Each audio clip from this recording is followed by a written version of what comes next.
Okay, Hare Krishna. Happy New Year, everyone. So, hope you all had good celebrations, and good holidays, good break. I guess for the next 7 months, there are no major holidays, Oh, May there is at least until end of May. For the next 5 months, there are no major holidays, major breaks. So we continue smoothly. Yeah.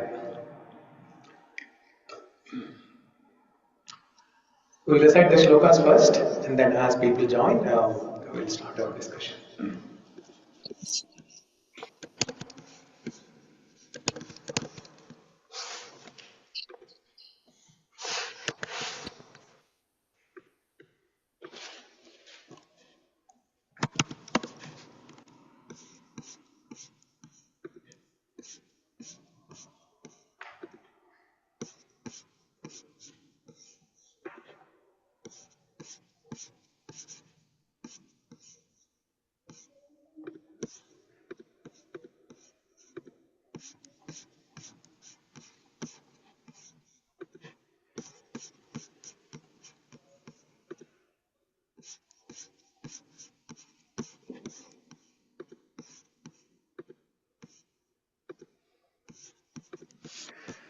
Bhagavad Gita, chapter 5, Karma Yoga, action in Krishna consciousness. Karma Sannyasa Yoga, Jnana Karma Sannyasa Yoga. We'll try to complete this chapter today. So, one last time we are going to recite all the shlokas. Arjuna Uvacha Arjuna Uvacha Sannyasam Karmanam Krishna Punaryogam Cha Shamshasi. Sannyasam Karmanam Krishna Punaryogam Sa Samsasi. Yashreya etayorekam tanme bruhi sunishchitam. Yajña itorekam tanme bruhi suhṛdaṁ. Shri Bhagavan Uvacha Shri Bhagavan Uvacha Sannyasa Karma Yogascha Nishreyasakara Ubhau. Sannyasa Karma Yogasya Nisreyasokara Ubhau. Tayostu Karma Sannyasat Karma Yogo Vishishyate. Tayostu Karma Sannyasta Karma Yogo Visasyate. Yeya sa nitya sannyasi yonadveshti na kankshati. Jneyasa nitya sannyasi yona tvesti na kasti. Nirbandho hi mahabaho sukham bandha pramuchyate. Nirvadvando hi mahabaho sukham bandhot pramuchyate. Sankhya yoga pritag bala pravadhanti na panditaha. Sankhya yago pratyabala pravadanti na bandhita. Ekamapyastita samyak ubhayor vindate phalam. Ekam upay astitha samyog ubhyor vindate phalam. Yat sankhya prapyate sthanam tad yogairapi gamyate. Yat sankhya prapyate sthanam tod yoger api gamyate. Ekam sankyam cha yogam cha yah pashyati sa pashyati. Ekam sankhyam ya yogam ya yah pasyati sa pasyati. Sanyasastu mahabaho dukkhamaptum ayogatah. Sanyasastu mahabaho dukham aptum Yoga agoyanoya. yukto nirbrahma nachirenadikacchati. Yoga yukto manirbrahma nasannati gastiti. Yoga yukto vishuddhatma vijitatma jitendriyah. Yoga yukto visuddhatma vijitama jitendriya. Sarva-bhūtātma bhūtātma kurvannapi na lipyate. Sarva-bhūtātma bhutoma kurvanan api na lipyate. Naiva kinchit karomiti yukto manyeta tattvavit. नैवा किंचित् करोमीति युक्तो मन्येत तत्त्ववित्। पश्यन् शृण्वन् स्पृशन् जिघ्रन् अश्नन् गच्छन् स्वपन् स्वशन् पश्यन् श्रवसन् सप्रन् जिह्नन् अस्नन् गच्छन् स्वप्नन् स्वनन् प्रलपन् विसृजन् गृह्णन् उन्मिषन् निमिषन्नपि विश्रन् गृह्णन् उपनन् निमसन् अपि इन्द्रियाणीन्द्रियार्थेषु वर्तन्त इति धारयन् इन्द्रियाणीन्द्रियन्तस्तु वर्तन इति धारयन् ब्रह्मण्यादाय कर्माणि सङ्गं त्यक्त्वा करोति यः ब्रह्मण्ये अध्यायकर्मणि सङ्गं त्यक्त्वा लिप्यते न स पापेन पद्मपत्रम् इवाम्भसा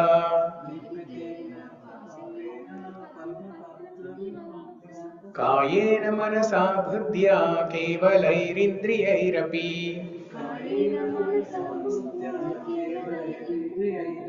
योगिना कर्म कुर्वन्ति सङ्गं त्यक्त्वात्मशुद्धये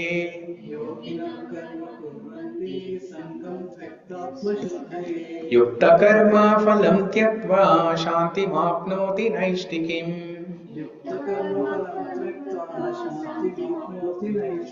अयुक्तकामकारेण फले सक्तो निबध्यते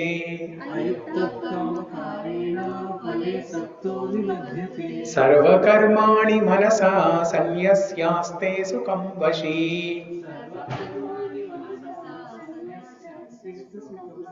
नवद्वारे पुरे देहि नैव कुर्वन्न कारयन्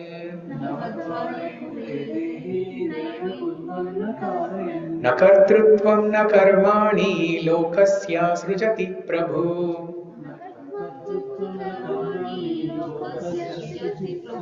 न कर्मा फलसंयोगं स्वभावस्तु प्रवर्तते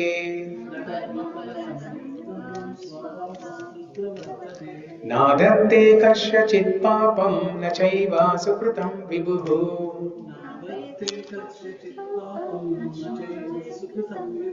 अज्ञानेनावृतं ज्ञानं तेन मुह्यन्ति जन्तवः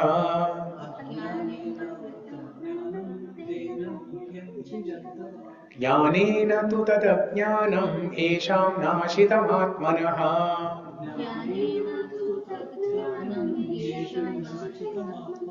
तेषामादित्यवज्ञानं प्रकाशयति तत्परम्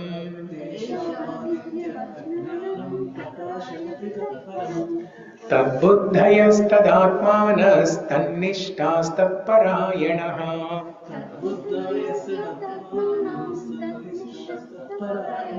गच्छन्त्य पुनरावृत्तिं ज्ञाननिर्धूतकल्मषाः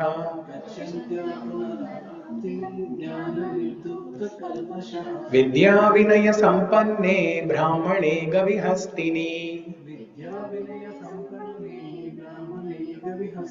शूनि चैव स्वपाके च पंडिता समदर्शिनः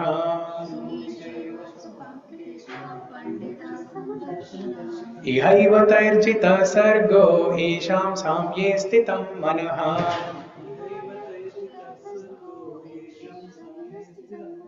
निर्दोषं हि समं ब्रह्म तस्मात् ब्रह्मणि ते स्थिताः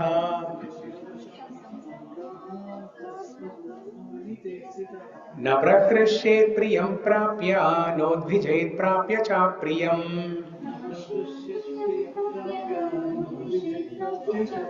स्थिरबुद्धिरसम्मूढो ब्रह्मविद् ब्रह्मणि स्थितः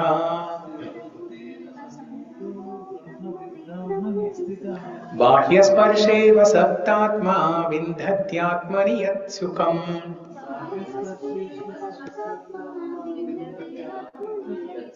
स ब्रह्मयोगयुक्तात्मा सुखमक्षयमश्नुते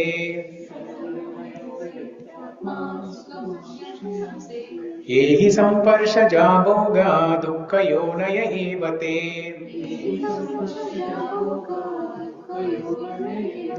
आद्यन्तवन्तः कौन्तेय न तेषु रमते बुधः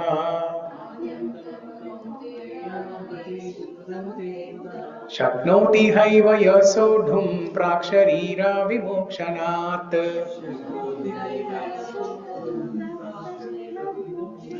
कामक्रोधोद्भवं वेगं सयुक्तः स सुखी नरः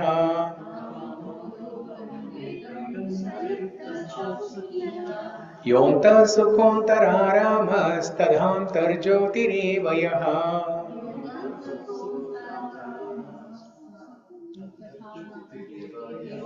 स योगी ब्रह्मनिर्वाणं ब्रह्मभूतोऽधिगच्छति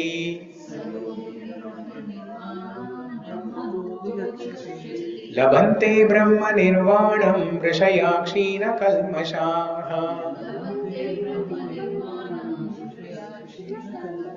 छिन्नद्वैधायतात्मानः सर्वभूताहिते रताः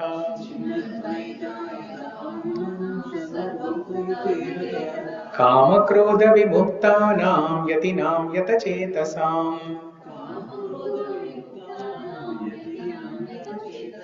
अभितो ब्रह्मनिर्वाणं वर्तते विदितात्मनाम् स्पर्शं कृत्वा बहिर्बाह्यं चक्षुश्चैवान्तरे भ्रुवोः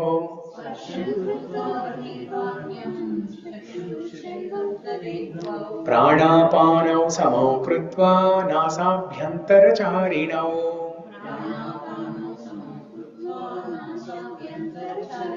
यतेन्द्रियमनोबुद्धिर्मुनिर्मोक्षापरायणः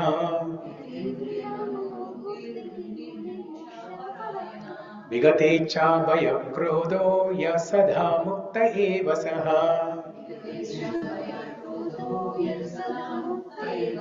भोक्तारं यज्ञ-तपसां सर्व-लोक-माहेश्वरम् सुहृदं सर्व-भूतानां ज्ञात्वा मां शान्तिं ṛcchati।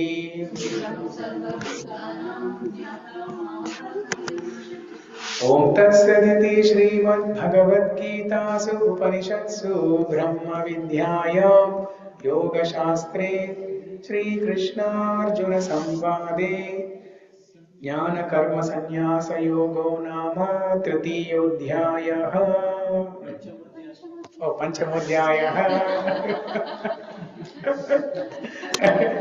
I thought we are still in third chapter. Yeah. I was testing your memory. I was testing your attention, whether you are attentive or not. At least Praveen is attentive. Okay.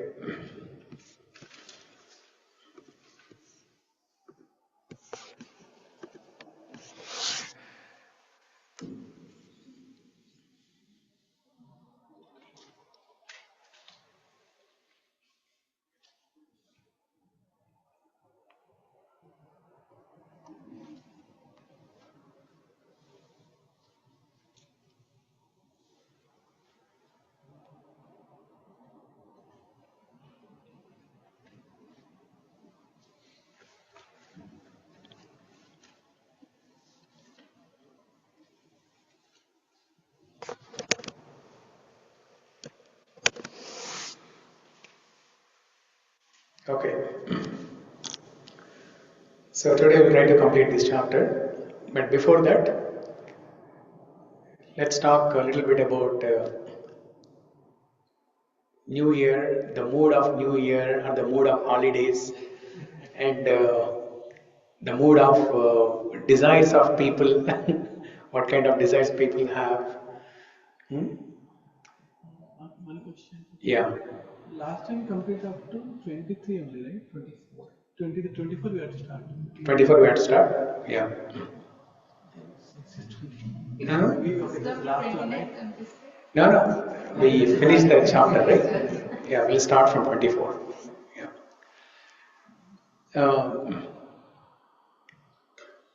So what's the biggest type of fear that people have in this world? Fear of death. Okay. Disease. Okay. Fear of So what is the question? The question is, what is the biggest type of fear? We have fears, right? So many fears we have. What's the biggest type of fear that we have? Next generation, huh? Fear of next generation. Yeah. Yes. Time, fear of time. You cannot buy time, right? Yeah. Whatever is gone is gone. You cannot bring back. Even 1 minute, you cannot bring it back. Even if you are ready to pay 10 million, you cannot buy 1 minute. What else? Uncertainty about future. Yeah, not knowing what's going to happen. Anxiety. Yeah. Fear of loss. Fear of loss. Yeah, that is death, right? You're talking about fear of some material loss, loss of money or loss of a relation. Okay. Loss of relationship. Yes. Death for relationship. Correct. Yeah.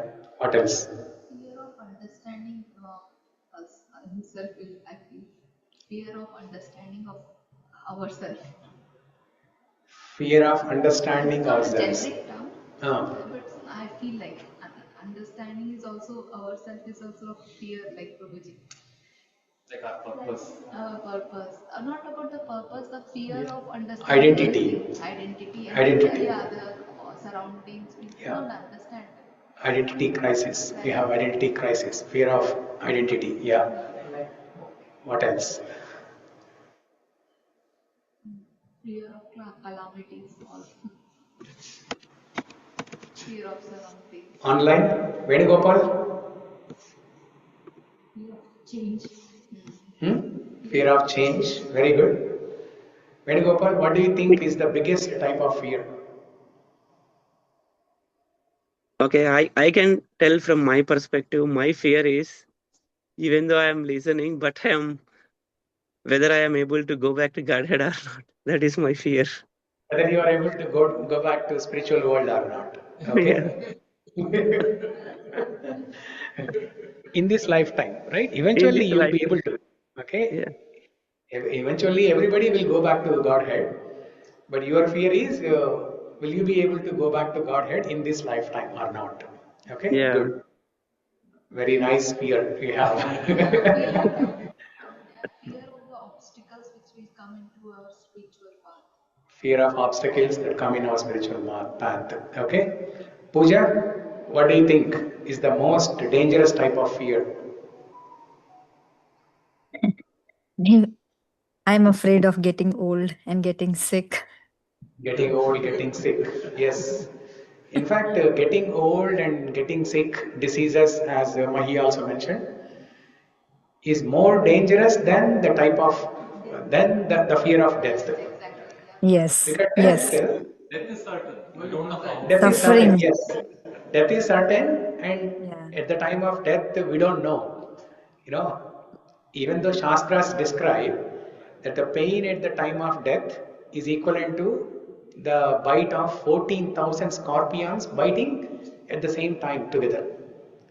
But who has seen that? Yeah, no experience. And whenever it happens, everything will happen in just fraction of second, and our pranavayu will go away. So, in one sense, more than death, it is the diseases, getting old. That's more fearful than death. Yes. Shamala, are you still there? Yes, Prabhuji. Yeah. So, what do you think is the most dangerous type of fear?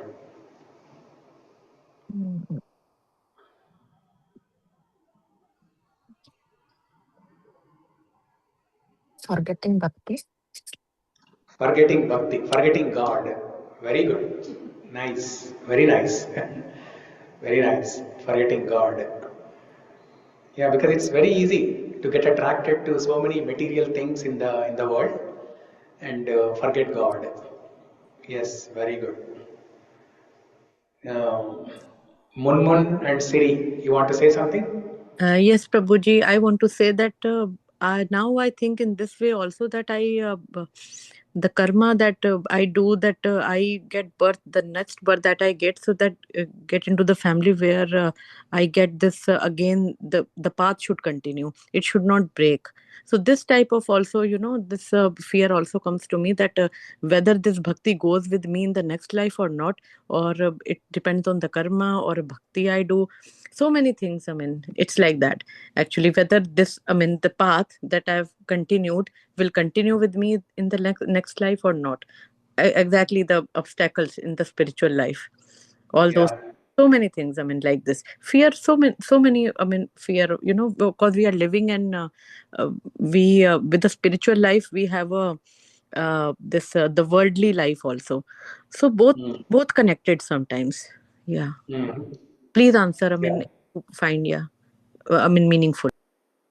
Good, good. So, your fear about will my bhakti, whatever bhakti I'm practicing now in this life, will this continue in the next life, or will it be all gone at the end of this life and I have to start from zero next life, right? Yeah, So, yeah. Krishna promises that in Bhagavad Gita, that whatever you do in this lifetime is never lost. Neha vikramanaşosti pratyavayo na vidyate swalpamapyasya dharmasya trayate mahto bhayat. Krishna says, even a little endeavor on this path is never lost. And wherever one stops in this lifetime, a person will continue from there in the next life. If a person achieves 10% of perfection in bhakti this lifetime, from next life they will continue from 11%. They don't start from zero. Okay? And in fact, in the 6th chapter, which is the next chapter that we are going to discuss after this, Arjuna asks the same question, that what will happen to a yogi who has not achieved perfection? Yoga brashto vijayate. What will happen to such a person? And Krishna tells, a yogi who has not achieved perfection in this lifetime will take birth either in a devotee family in the next life, so that he can continue bhakti from childhood, or he will be born in a aristocratic family, rich family, so that he doesn't have to worry about day-to-day things like job, money, basic needs. He doesn't have to worry about those things, and he can completely focus on God. So Krishna guarantees that. He tells that in two shlokas, one in 2nd chapter, Neha Vikramanashosti 2.40, and then again in 6th chapter, when Arjuna asks this question. Okay? So whatever you all mentioned is valid. These are all valid reasons.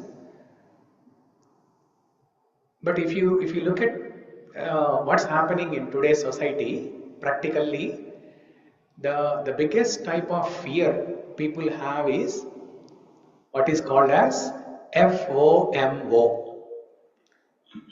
Have you heard this? Fear of missing out. Fear of missing out. So what is this fear of missing out?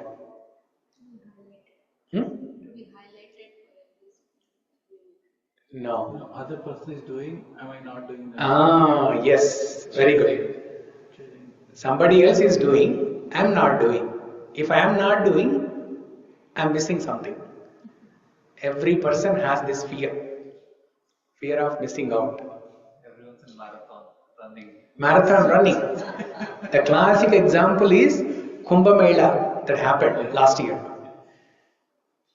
I don't know how many number of people visited Kumbh Mela, but I think almost every day some 10 lakhs, 20 lakhs people were visiting. Kumbh Mela lasted for 30 days. So you do the math, some crores of people visited Kumbh Mela. Like never happened before. In the history, it never happened like this before. I mean, one reason is that this is the Maha Kumbh Mela, which happens after 144 years, correct, after 144 years. That is one reason.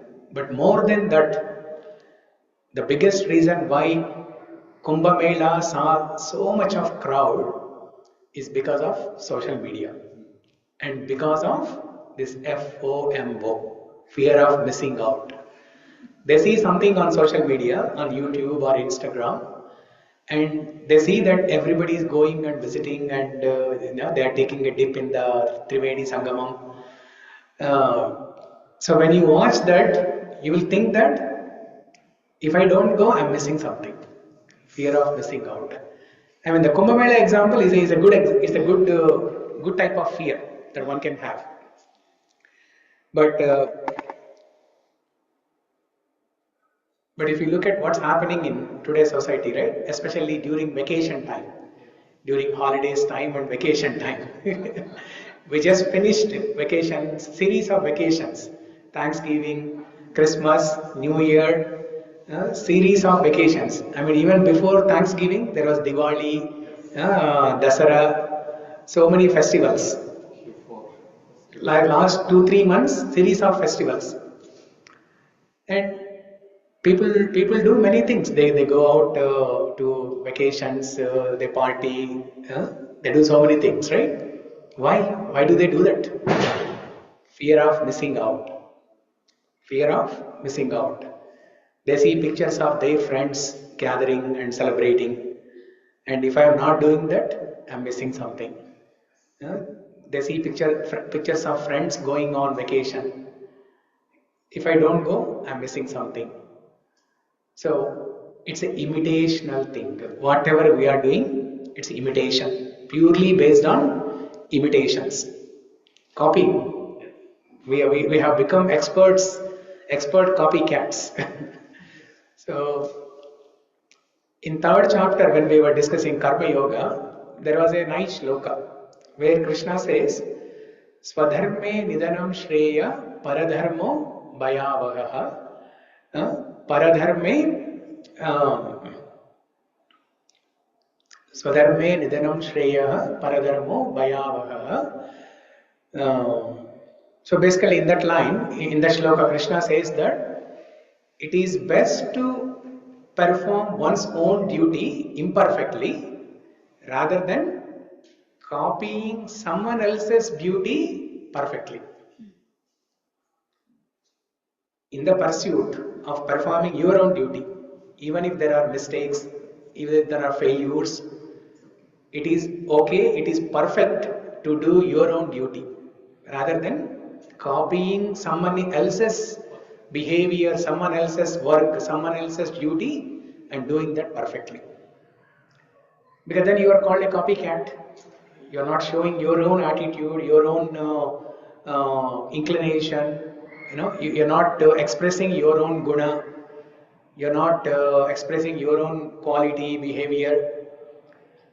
That means you are not showing your own identity. You are leading a life of someone else. We are not leading our own life. Krishna has designed each person to work in a unique way. So no two people can work in the same way.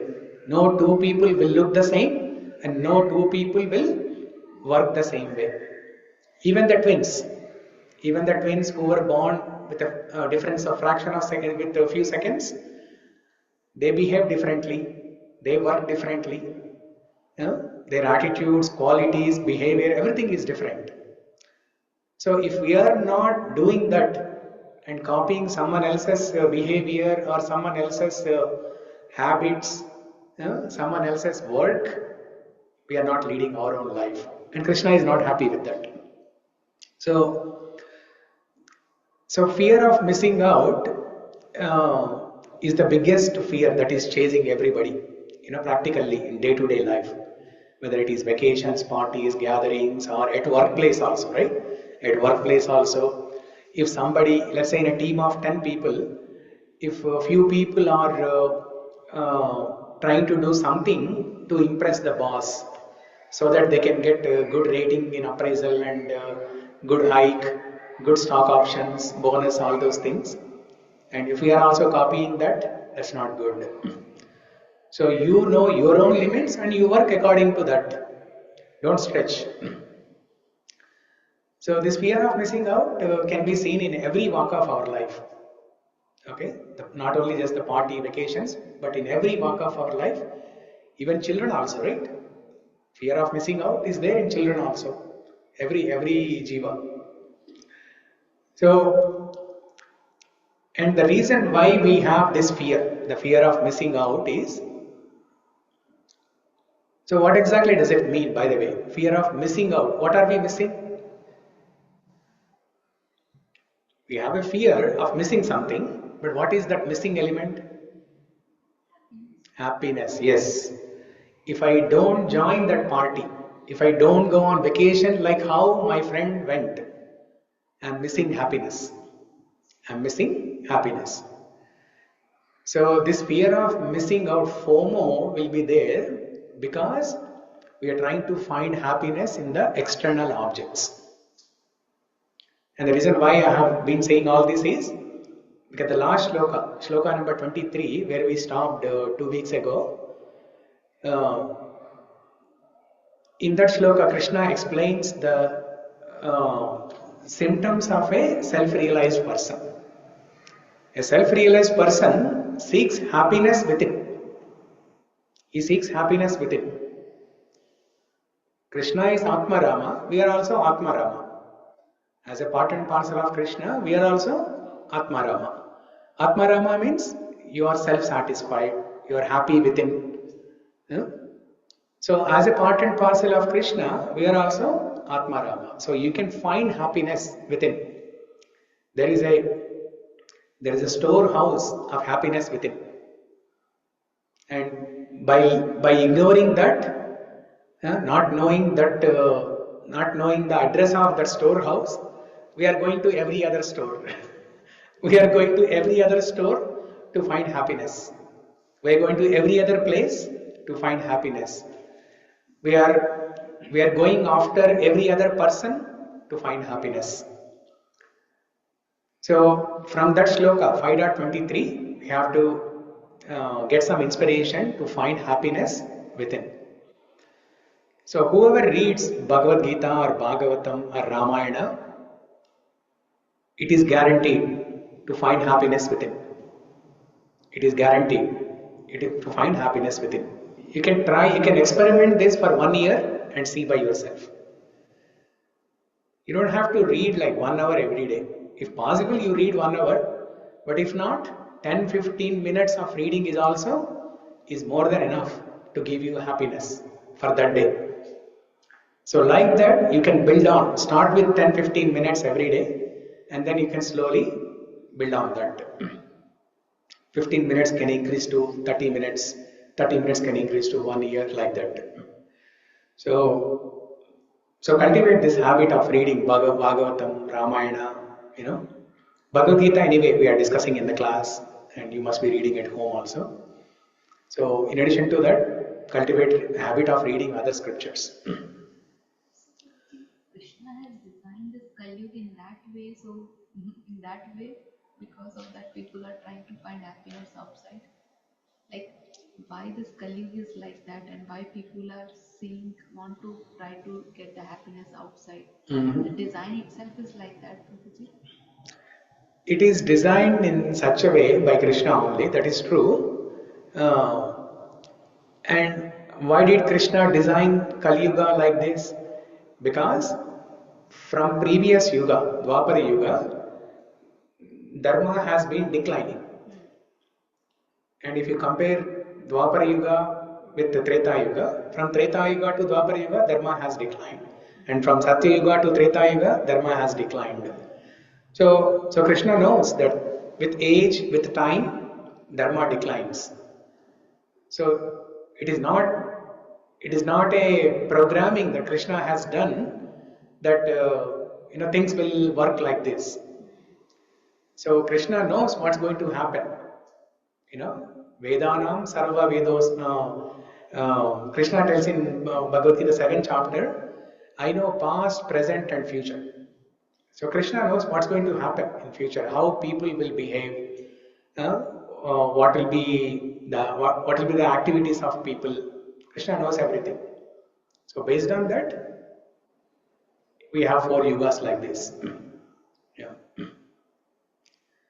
Similarly, the 4 varnas, Chaturvarnyam Maya Srishta, Krishna did not design the 4 varnas and say that you fit into one of these varnas.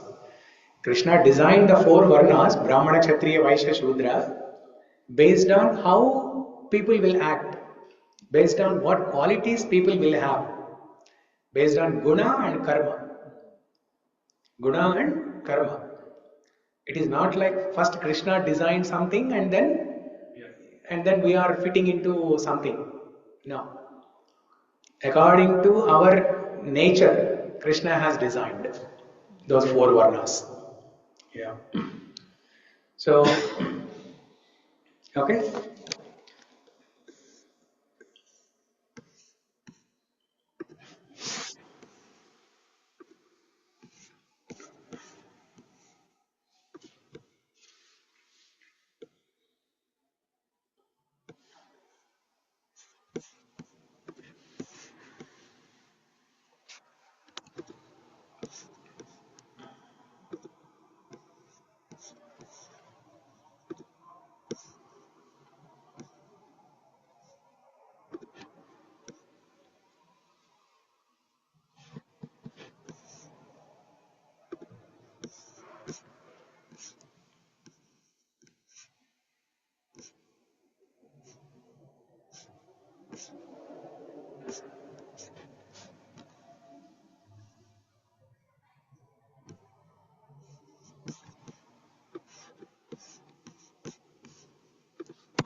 So using ChatGPT, I generated a summary of what we discussed so far. Why is it like this? In the morning when I opened, it was nice.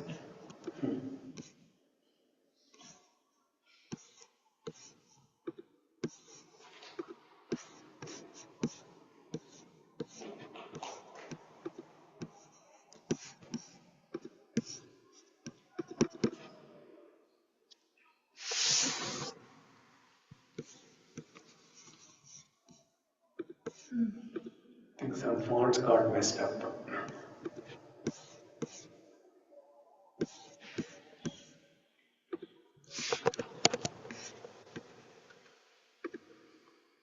Okay, I still have it here. Let's look at this.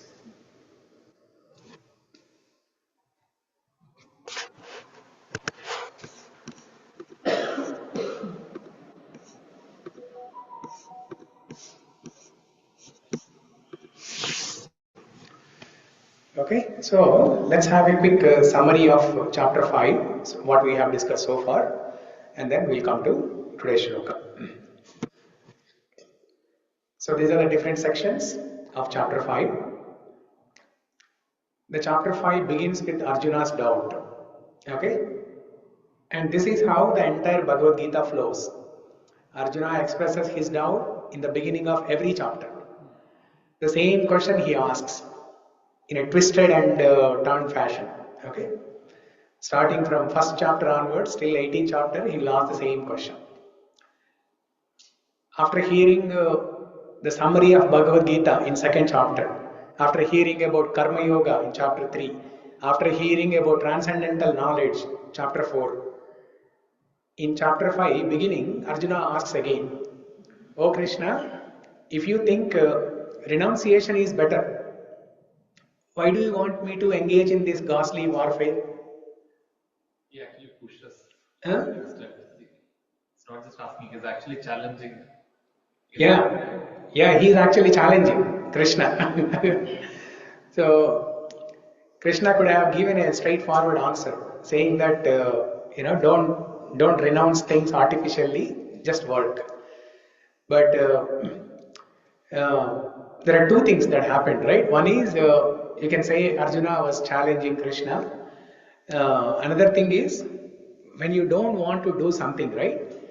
The mind comes up with so many excuses to justify your opinion. And that's what Arjuna was doing. In the first chapter itself, he decided he doesn't want to fight.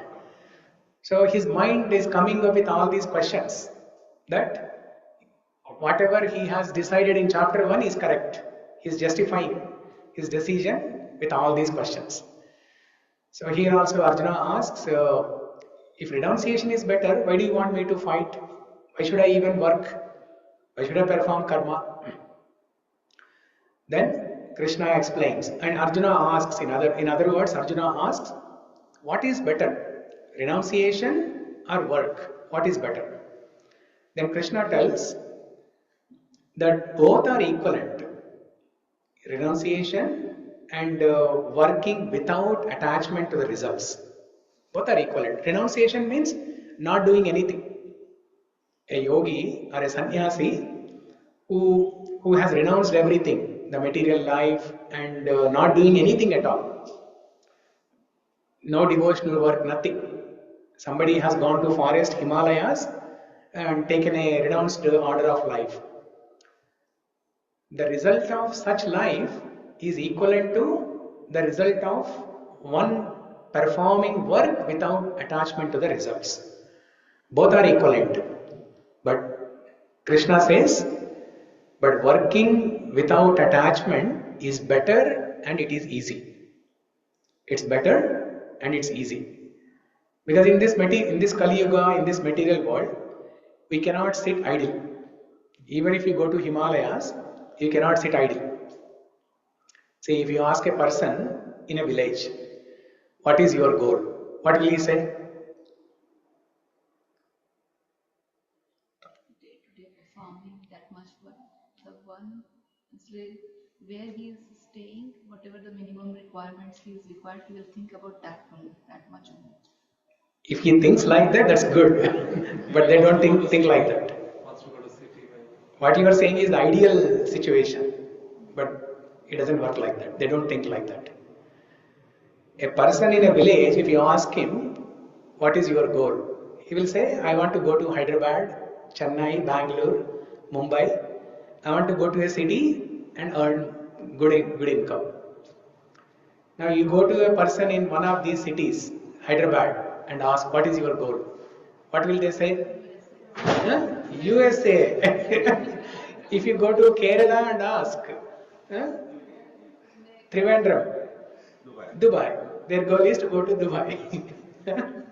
So, Hare Krishna. And if you go to a person who is living in America, what is his goal? What will he say? CEO. That's a new, CEO. What is it? CEO of company. Yeah? Okay, you ask a CEO of a company, what is your goal? What will he say? Expand my business and world. Yeah. I should be like $10 billion company, $1 trillion. Yeah. After achieving that, then they'll go next. Peace. They want something. They want peace, right? So they will say, I want to go to Himalayas.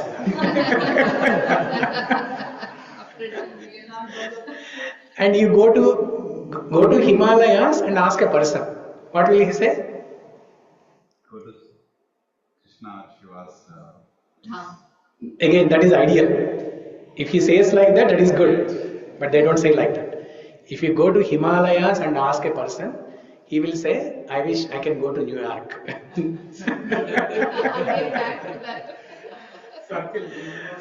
So that means it is impossible for a person in Kali Yuga, in this material world, to sit idle. Nahi kaschit kshanamapi jatu tishta akarmakrit. Even for a moment, we cannot sit idle. So that's why Krishna is saying in the second topic, the superiority of devotional work. That is, working without attachment is better and easy than simple renunciation. Because that's not practical for everybody. One in 10 million can do that. 1 in 10 million can do that. Like completely renouncing and going to a secluded place, only one person can do like that. And then we also discussed, in the third section, we discussed the three doers. When we are performing any work, it's a tendency to think that I am the doer. Ahankara. Prakrite kriyamanani gudai karmani sarvashah ahankara vimudātma kartāham iti manyate. Karta aham. Aham means I. Karta means doer. I am the doer. Karta aham. Karta aham iti manyate. A jiva thinks that they are the doer. But we are not the only doer. We are one of the doers. We are one of the doers. So what are those three doers? We can discuss some details also. In the third section, Krishna describes about three doers, and fourth section, the qualities of a self-realized person, like finding happiness within, equanimity of mind, equality of vision, all those things. And in the fifth section, Ashtanga Yoga. Fifth section we are going to discuss today. And the sixth topic, which is the last shloka of Bhagavad Gita, the Peace Formula. It's called Peace Formula. 5.29 is called Peace Formula. So Arjuna's dilemma. Arjuna is perplexed by the seemingly contradictory teachings of action and renunciation, creating a need for clarity. I mean, Krishna has already explained everything in clear. In second chapter, third, fourth, everything, Krishna spoke so much about karma and jnana. There was no confusion. There was no confusion at all. But only Arjuna, his mind was coming up with excuses to justify his opinion that he is correct. Okay? Then Arjuna seeks to understand which path, action or renunciation, is more beneficial, prompting Krishna's guidance. Then this chapter explains how devotional work performed with full knowledge is similar to renunciation leading to liberation. So these are two paths. One is renunciation, the other one is working without attachment to the results. Both will lead to liberation. Two different paths, but will lead to the same destination, liberation. But which is better? Working with detachment is better. Working with knowledge and detachment. Jnana and Vairagya. Bhakti Devi has two sons, Jnana and Vairagya. Okay? Now Krishna is not even talking about Bhakti here. He is still talking about karma only, karma and jnana. Okay? Even when you go to advanced stages, like 7 chapter, 8, 9, 10, 11, 12 chapter of Bhagavad Gita, there also you will see jnana and vairagya, knowledge and renunciation. Working with knowledge and detachment. These are the two things. So, now Krishna is resolving the contradictions or the confusion. Devotional work without attachment to results transcends dualities, achieving liberation and connecting with Krishna or Vishnu. Okay? We always have these dualities, right? Will I succeed or fail? Will I gain profit or no? What will happen if I do this? What will happen if I don't do this? These are all dualities. All the time we are constantly struggling to deal with the dualities, the opposites. Dualities are nothing but pairs of opposites. Pairs of opposites. You do anything, you have to deal with pairs of opposites. Good and bad, right and wrong, profit and fail, loss, victory and failure, honor, dishonor, heat and cold. Anything you do, you will have to deal with pairs of opposites. But when you work with knowledge and detachment, you are not disturbed by the pairs of opposites. If you're not detached, if you're not attached to the results, right? Whether it is a failure or success, you're not worried. Yeah, whatever you are supposed to do, you're doing. You're giving your 100% and leaving the rest to God. Do your best, leave the rest to God. Okay. Renunciation and devotional work share the same ultimate aim to connect with Vishnu, the Supreme Being. And third section, the third point, ignorant individuals fail to see the shared objective, while those with true understanding realize the path's equivalence. That means some spiritual schools, they say that these two are separate paths. These two are separate paths and they will lead to different destinations. So what Krishna is telling them here is, if somebody is having an opinion like this, that means they are wrong. Their philosophy is wrong, their path is wrong, their entire parampara is wrong. Okay? So both are leading to same destination, renunciation and working with detachment. Having said that, Krishna says superiority of devotional work, working with the knowledge and detachment. Okay, Rakesh, can you read this? Practicality and joy. Ease of devotional work. Devotional work is easier and imbued with joy, contrasting with difficulties often associated with renunciation. Characteristics of a devotee. Describe the pure devotee who maintains control over their mind and senses, remains encumbered by reactions. Engagement over renunciation. Krishna highlights a pragmatic approach, engaging in a devotional activities rather than merely renouncing actions. Yeah. And in that section, Krishna explains the entire yoga ladder, starting from karma kanda to karma yoga, nishkama karma yoga, and eventually Krishna will talk about bhakti yoga. Okay? Detachment through devotion. Now Krishna explains further how to work with knowledge and being detached from the results.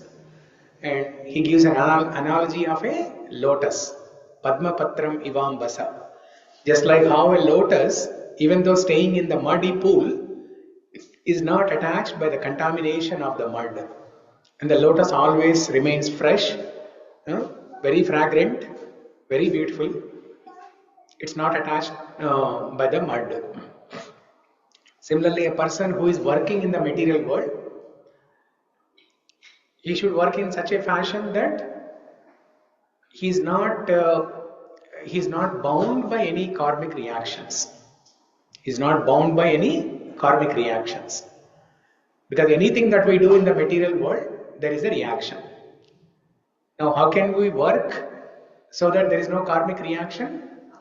Akarma. When we perform akarma, then there is no reaction. So, in that section, Krishna explains 3 types of karma. What are the 3 types of karma? Yeah. So, sukarma, vikarma, akarma. Okay. Freedom from karma. Sudhakar, you read that. Read the whole thing actually, entire slide. The lotus leaf analogy. Like a lotus leaf untouched by water, a devotee engaged in devotional work is unaffected by sinful reactions. Freedom from karma. True engagement in one's duties, grounded in devotion, leads to freedom from the karma that typically binds individuals. Surrendering fruits of labor. Surrender the fruits of one's labor to Krishna reinforces the idea of detachment. Detachment. Yeah. Understanding the 3 doers. Now, when somebody is asked to renounce the results of your action, they will not like it, right? I'm working so hard. Now, how can I renounce the results of my action? they will not be inspired to do work at all. So here Krishna tells, that means you are not the only doer. A person thinks that if I am the doer, I should enjoy the results. Why should I give up the results? Then here Krishna says, you are not the only doer. Okay? There are three types of doers: Jiva, Prakriti and Paramatma. Jiva, Prakriti and Paramatma. The Jiva, individual soul, makes a desire to do some work. And then Paramatma sanctions it. And then Prakriti, or material nature, or the Devatas, demigods, they provide a facility like a body. They give this body and good health so that you can perform that activity. Okay? So when we understand this knowledge, that means I am not the only doer, but there are other doers. Then you will inquire. Then you will inquire about the other two doers. So what is Prakriti and what is Paramatma? And that is what Arjuna asks in the later chapters. Arjuna asks a question. Kim tad brahma, kim kimakarmeti? He asks 8 questions. In this chapter he asked only one question. But later in 8th chapter he will ask 8 questions together. In one shloka he will ask 8 questions. What is karma? What is Adi Yajña? What is Adi Purusha? So he will ask all these questions, saying that what is karma, and if I am doing karma, who will enjoy the results of the karma? Who is the benefactor? Who is the receiver of the results of my action? He will ask all those questions. So when we have knowledge of all these things, then we will be inspired to renounce the results of our action. If somebody simply says, hey, you have only right to perform your work, but you are not entitled to the results of your action, you will not be convinced. You will not be convinced to work in that way. But when you have detailed knowledge like this, then you will be inspired. Recognizing the interplay fosters a sense of detachment from actions and their outcome, leading to liberation. So when Krishna is explaining 3 doers here, right? Jiva, Prakriti and Paramatma. And the practical lesson that we have to take is, when we are working in the society, whether it is at office work or in the temple when we are doing some service, when you are working in a team, we have to think that I am not the only doer. Let's say a temple is running successfully or some project is running successfully. We should not think that because of me, things are running successfully. There are so many others who are part of that team, who are doing that service or who are working on that project. So it's a cumulative effort of all the people who are involved, because of which the project is successful or the service is successful. So Prabhupada never thought, even though he was a one-man army, he did everything all by himself, but he never said, because of me everything became so successful. Because of me the whole... Somebody knocking? Oh, Dhruv, okay. Because of me there are 108 temples in the world. Because of me there are so many Western people who became devotees. He never said that. Yeah. That thought will come because of the God mercy. That thought will come with the God mercy only. Like we cannot thought in that way. It is God. It will come with God's mercy only. But God will show His mercy only when you are purified with your thoughts.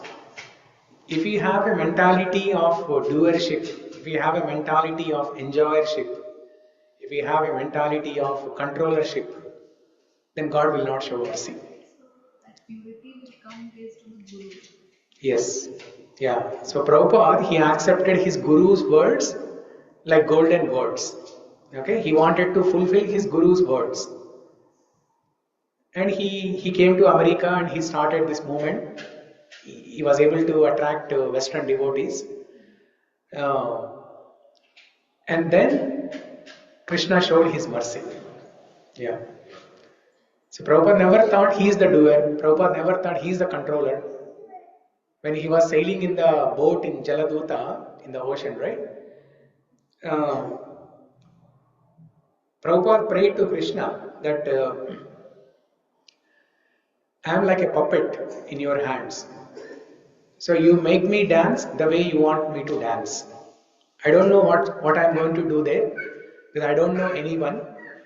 I don't have any money. I don't know anyone. I don't know whether to turn left or to turn right. So I am like a puppet in your hands. You make me dance. He writes a poem. In that board, he writes a poem actually. You make me dance the way you want me to dance. So with that mood he came here, and he never had this mentality of I am doing everything like that.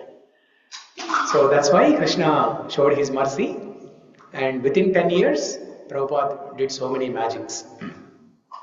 Yeah. Now true liberation. In the next section, in the fourth section, Krishna talks about what is liberation. How one can get liberation by performing any work and not being attached to the results.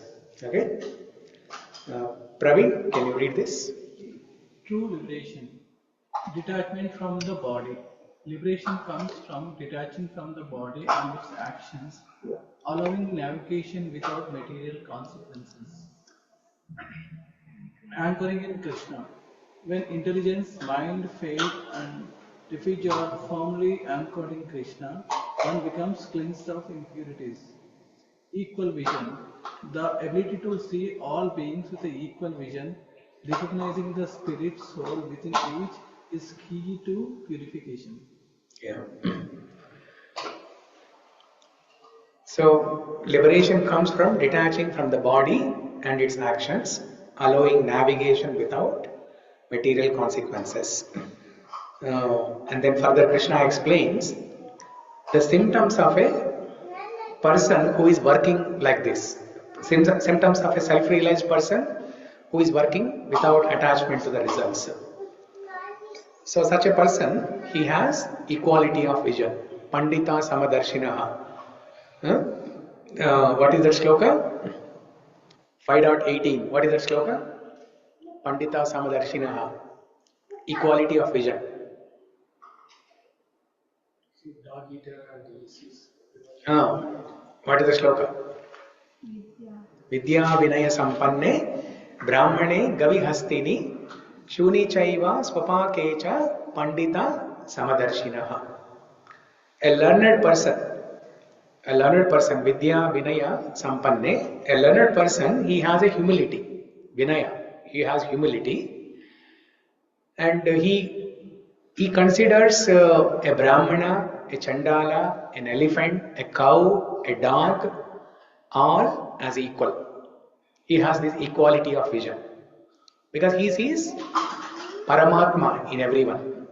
He sees the presence of Paramatma in all the jivas. That's why he considers everyone as equal.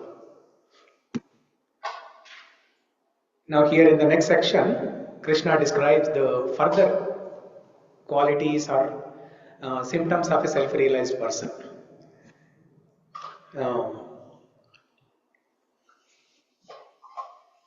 So Madhuri, can you read this?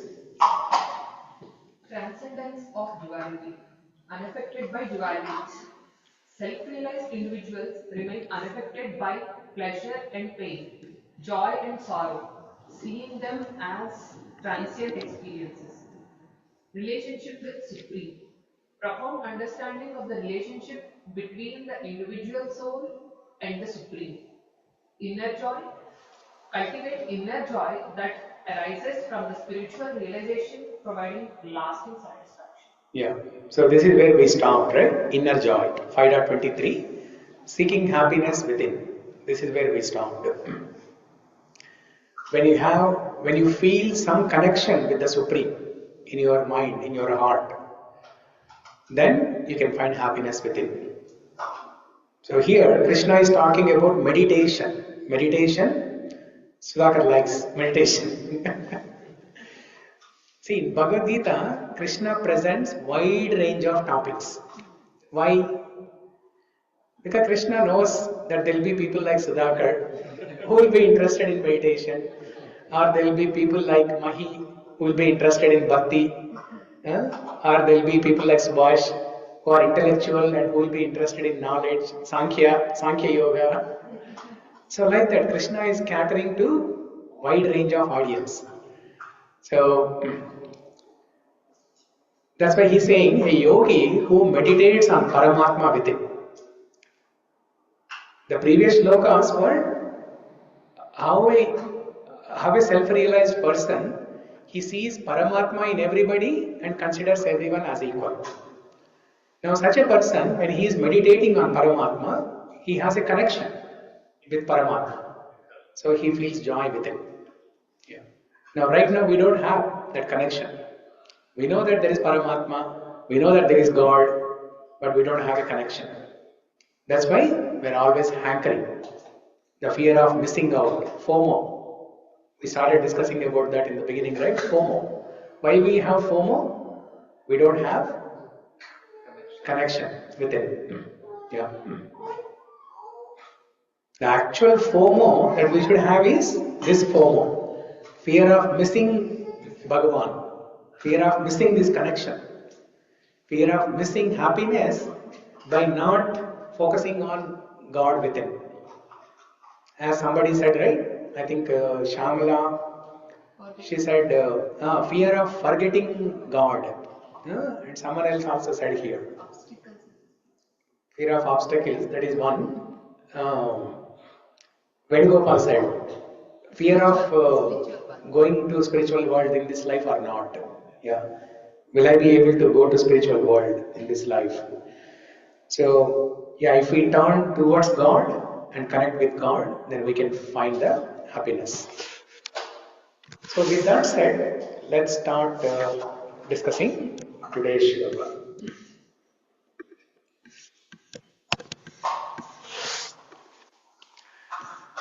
.24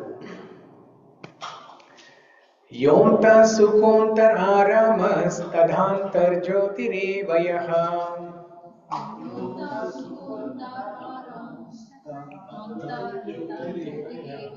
Sayogi brahma nirvanam brahma bhutodi gacchati.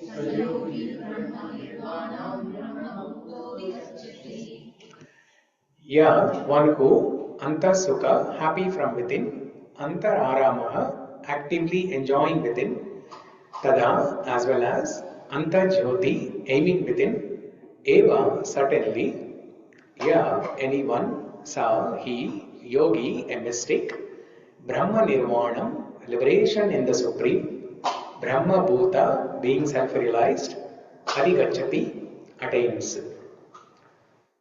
So, three similar words here. Anta Sukha, Anta Aramaha, Anta Jyoti. Anta Sukha means experiencing happiness within or seeking happiness within. Antar Aramaha, actively enjoying within. Anta Sukha is, that is the initial stage. You are seeking happiness. You know, your search has begun. You started finding pleasure within. And as you start searching for happiness within, and once you find it, then Antar Arama, that's the next stage. Actively enjoying within. Because when you find happiness within, you'll be experiencing that bliss. Next, Antar Jyoti, aiming within. That means you will have a goal to achieve that happiness forever. You will have a goal to achieve that happiness forever. Okay? Long-lasting happiness forever. Antar Jyoti. So, Antar Sukha, Antar Aramaha, Antar Jyoti. Okay? Happy from within and actively enjoying that happiness. Yes. Once you find happiness within, Okay. you will start enjoying, you will start relishing that. You will start relishing that happiness. And when you are relishing that happiness for some time, for 1 year, 2 years, for 10 years like that, you will develop a desire to achieve that happiness forever. That is Antarjyoti. Aiming for that happiness within. Okay? Okay. Kranti, can you read this translation and purport? One whose happiness is within, who is active and rejoices within, and whose aim is inward, is actually the perfect mystic. He is liberated in the Supreme, and ultimately he attains the Supreme. Purport. Unless one is able to relish happiness from within, how can one retire from the external engagements meant for deriving superficial happiness? A liberated person enjoys happiness by factual experience. He can therefore sit silently at any place and enjoy the activities of life from within. Such a liberated person no longer desires external material happiness. This state is called Brahma-bhūtānāṁ, attaining which one is assured of going back to Godhead, back to home. Yeah. So a liberated person, he can sit silently anywhere and experience bliss. Now what is the definition of happiness for us? The definition of happiness for us is we have to go after many things. We have to chase after many things. We have to go to different places. We have to meet so many different people. We have to do so many different activities. Then only we'll be happy. But here, happiness is so simple that you can sit in one place and be happy. And this is what elderly, grandparents used to do in the olden days. In the villages, there used to be a small bench, some cement bench in front of the house. Outside the house, there used to be a bench. And grandfather, he used to sit on the bench and simply watch people who are passing by. And they can spend like that for hours. Sometimes they can talk to somebody. If somebody stops by and talks, they will talk. Even otherwise also, they'll simply sit there like that and simply watching everything, they'll be happy. Not doing anything. Now for us, to get happiness, we have to take a phone in our hand, we have to scroll up and down. We have to scroll up and down. Sitting like that also and watching here and there is also not good, right? They'll see and comment. Comment and just not see. They will not just see, they will just interview. Yeah. That's also not good. That's also not ideal. Ideal also, ideally sitting. Yeah, it is better than holding a phone in your hand and scrolling up. But at least that is better. Yeah. Because he is introspecting. See, when he is sitting alone, what is he doing? Meditate himself is good. But he is introspecting. He is watching everything. He is watching the nature, watching the people, watching different animals, different movements, watching everything that's going on there. And within him, some introspection happens. So that is far better compared to coming to the temple, doing some chanting, hearing to Bhagavad Gita, Bhagavatam, performing some seva. So this is better definitely than that. But the point is they were able to be happy without doing anything. That's the point. Because when we hear statements like this, we get a doubt. Hey, how can you be happy without performing any work? Yeah, here is a proof. Our grandparents did that. They were happy without performing any work. So such a state is called Brahma Bhuta. Brahma Bhuta stage. Okay? So it's very straightforward.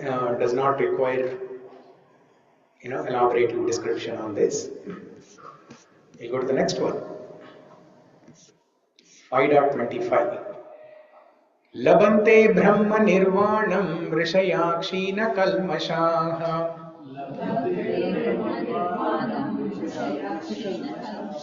Chinnadvaidāyatātmānaha sarva-bhūtāhite rataha.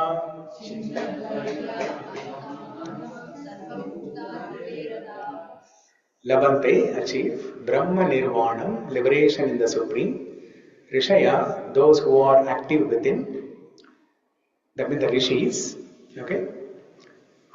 Kshina Kalmasha, who are devoid of all sins. Chinna, having torn off. Chinna does not mean small. There are so many Telugu people, you will think it is small. Having torn off. Vichinna, they say, right? Vichinna. That means divided.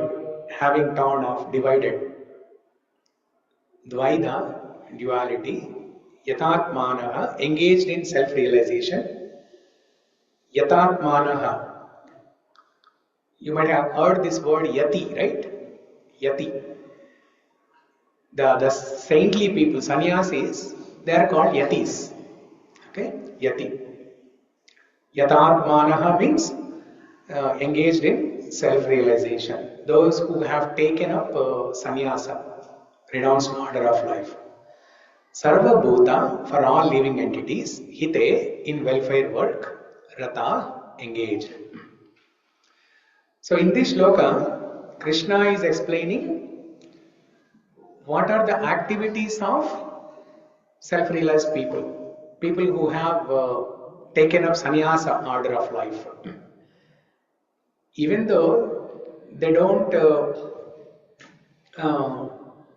renounce things completely, right? They don't renounce activities, but what kind of activities they do, that is explained here. Okay, Labante Brahma Nirvanam Rishaya Kshina Kalmashaha Chinnadvaida Yatatmanaha Sarva-bhūte Hite Rataha. That means the rishis who are finding happiness within, who are self-satisfied, what do? They do welfare activities which are good for the entire world, which are good for the loka kalyanam. They do things that are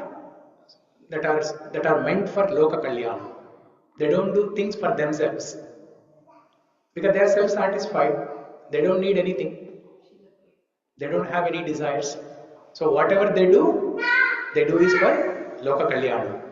Sarva-bhūta hite ratam. Hite means welfare. Okay?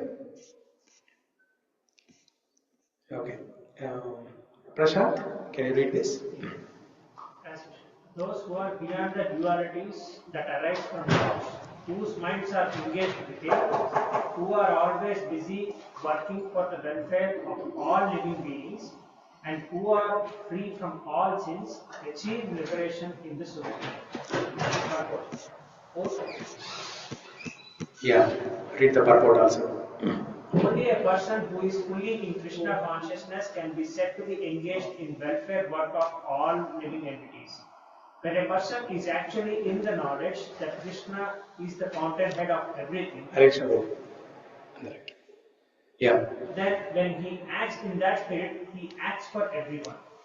The sufferings of humanity are due for the forgetfulness of Krishna as the supreme enjoyer, the supreme proprietor, and the supreme friend. Therefore, to act to revive this consciousness within the entire human society is the highest welfare work. One cannot be engaged in such first-class welfare work without being liberated in the Supreme. A Krishna-conscious person has no doubt about the supremacy of Krishna. He has no doubt because he is completely free from all sins. This is the state of divine love. A person engaged only in ministering to the physical welfare of the human society cannot factually help anyone. Temporary relief of the external body and the mind is not satisfactory. The real cause of one's difficulties is in the hard struggle for life may be found in one's forgetfulness of his relationship with the Supreme Lord. When a man is fully conscious of his relationship with Krishna, he is actually a liberated soul, although he may be in the material capital. Yeah. Okay.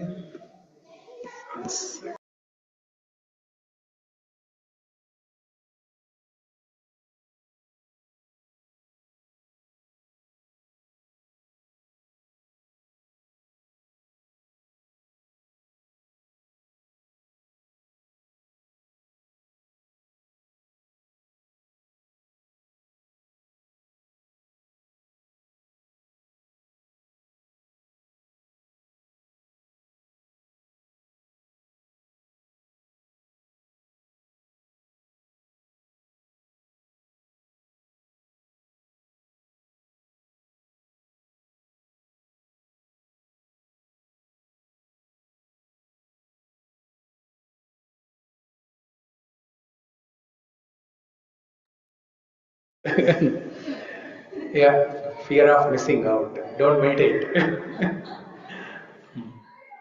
There's a message. Yeah. Hare Krishna Mataji. I just muted. Can you hear me now?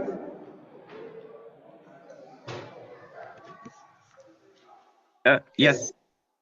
Okay. So, going back to this shloka, right? 5.25. Krishna is saying that a person who is self-satisfied, who is situated within, you leave, take pizza and go. So, who are situated within, who are self-satisfied, they don't work for themselves, but they work for loka kalyana, welfare activities. Now, there are different people who perform different kinds of welfare activities in the society. People want to do charity, people want to perform volunteering services, yeah? And people want to donate money for charities like this. People want to donate books, donate clothes, donate shelter, donate food, so many things like that. Because when they do that, they take some pride in that. Why people are so interested in doing the welfare activities like this? Because they take some pride in that, saying that I am doing it. I am doing it. I am giving some money. They get some satisfaction. Okay? But whether one has pride, whether one has a feeling like I am doing it or not, doing welfare activities like that, especially charity, this is a temporary welfare work. As Prabhupada writes in the purport, this is a temporary welfare work, which is not going to save the people. When somebody is drowning in the ocean, what is the hour of the need there? When somebody is drowning in the ocean, your aim is to save that person, not to save the shirt of the person, right? Okay? When somebody is drowning, you go and pull the shirt and say that, don't worry, I have saved your belongings. I have saved your $100, polo assassination shirt. Don't worry, it is safe. That's not going to be helpful. Your goal should be to save that person. So the so-called charity or welfare activities people are doing, they are all these temporary welfare activities. It's not going to save the souls. It may save their, it may save their bodies, which is temporary. But if you are saving the soul, it will save the soul and also the body. Okay? See, when Prabhupada came, Prabhupada is the best example who has done Loka Kalyana without desiring anything for himself. He did Loka Kalyana. Sarva-bhūta hite rataha. As Krishna says in this shloka, Sarva-bhūta hite rataha. He has done all activities for the good welfare of others only. There's a constant echo. Okay. I think I'll speak without mic. That's better. So, In 13th chapter, Krishna talks about 26 devotional qualities. There, one of the qualities is ahimsa. While explaining ahimsa, what Prabhupada writes is, generally when we say ahimsa, it is non-violence.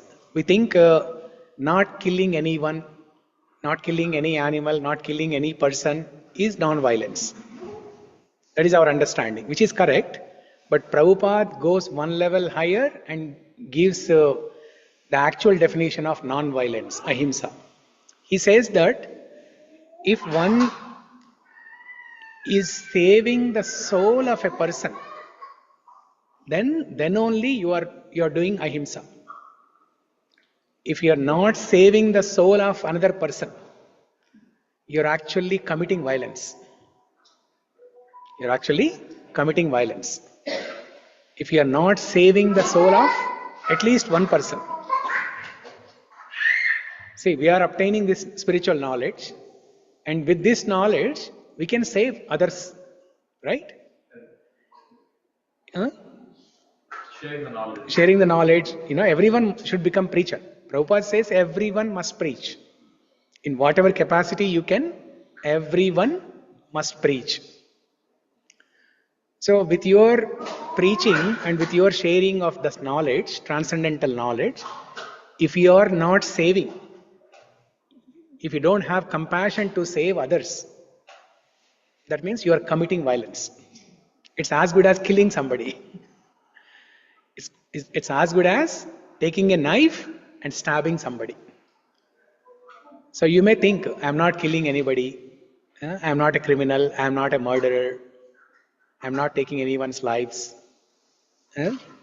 But still, we are committing violence. If we are not sharing this knowledge with others, and if we are not saving at least one soul, okay, that is the true ahimsa. Hare Krishna, thank you. That is the true ahimsa. So when Prabhupada came to this country, that was his mission, to save millions of souls. To save millions of souls. If he starts this project here in America, seeing this, Indians will be inspired. Seeing the Western people, Indians will be inspired to take up bhakti. Because before coming here, he started doing the same thing in India also. But he did not succeed. Because in India, if you go to somebody and give Bhagavad Gita, what will they say? मुझे पता है, मैं पढ़ चुका हूँ. They'll say that I have read Bhagavad Gita. Recently, when I went to India, one of our relatives, they were saying, my wife has read Bhagavad Gita not only once but twice.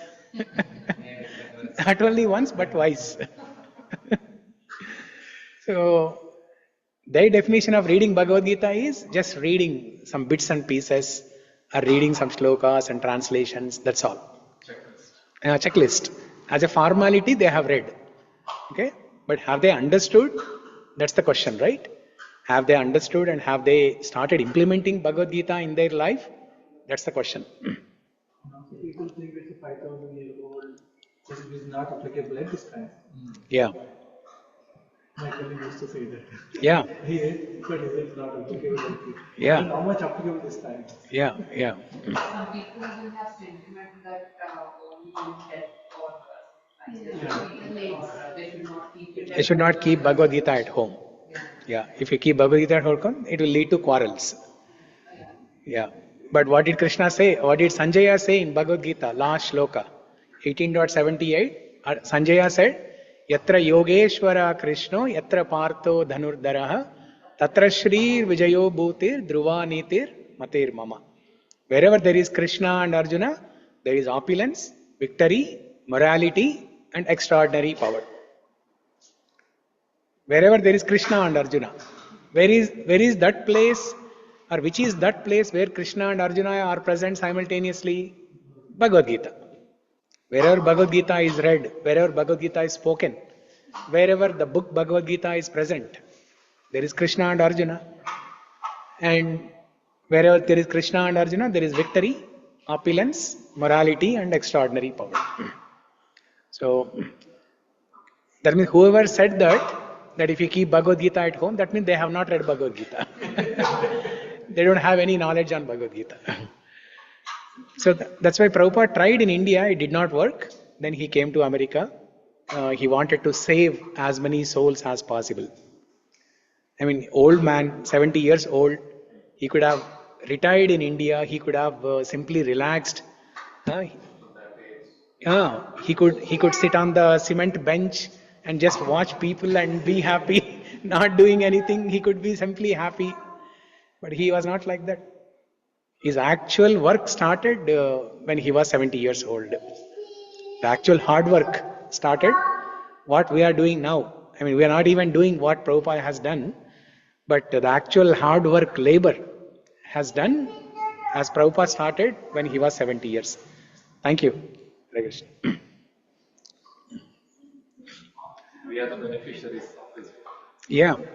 So this is what is Loka Kalyana. When he got initiated. Prabhupada?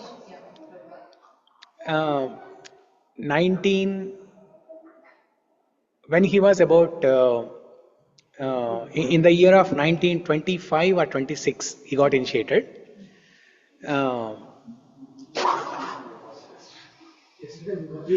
40 years before he came to America, he got initiated. He came to America in 65 and he got initiated in 24 or 25. So about 40 years before. Yeah.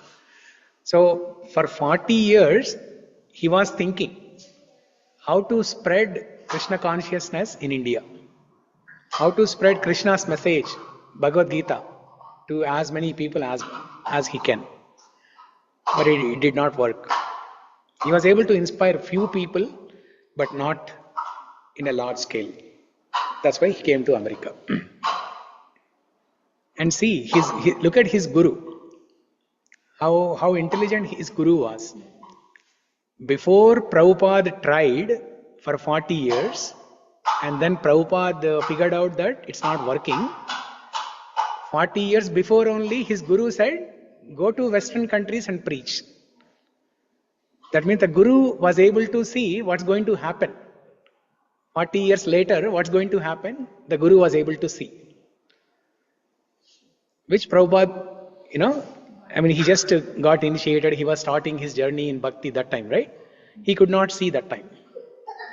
So similarly, when we are hearing something from our guru, when we are hearing an instruction from our guru or Krishna in the form of Bhagavad Gita, what we will do? We will put that instruction in our mind only, okay, in our brain, and we'll put it in our brain, not even in our mind, because mind is here in the heart region. Whatever we hear, whatever we read, we'll put it in our brain like a theory, and then we will think that let me figure out, let me do what I want to do, let me figure out by myself.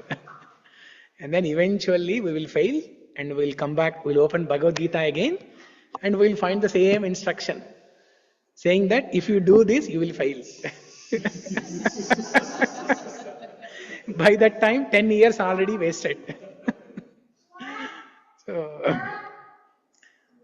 see here, welfare of here it is written as whose minds are engaged within, who are always busy working for the welfare of all living. It's like NGOs will be doing like South Africa, they will do some welfare of those people because they are very poor, like that. So that they are not saving the soul because of, I just want to understand that welfare and this welfare procedure. Yeah. So how both are different from each other? Yeah, they are totally different, right? That is, one is working on the bodily platform. This is working on the soul platform. But at least whatever charity they are doing, it is better than not doing anything. If a person does not even do any charity, then they'll be working for themselves only. They want to enjoy by themselves and everything they want to consume by themselves.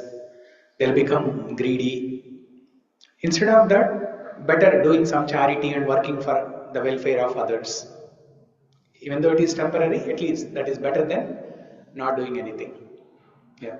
And in fact, those are also those charities are also needed. Those type of welfare activities are also needed. But along with that, this ultimate welfare activity is also needed. Yeah.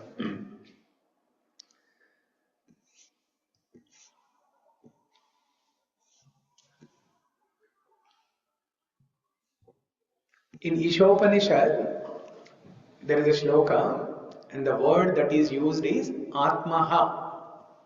Atmaha means the killer of a soul. Killer of a soul. But in second chapter we read, soul cannot be killed. Nainam chindanti shastrani, nainam dahati pavakaha, nachainam kledayantyapo, nashoshayati marutaha. Soul cannot be cut with a sword or any weapon.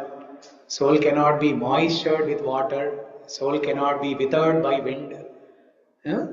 Now, Atmaha, killer of a soul, how do we understand this?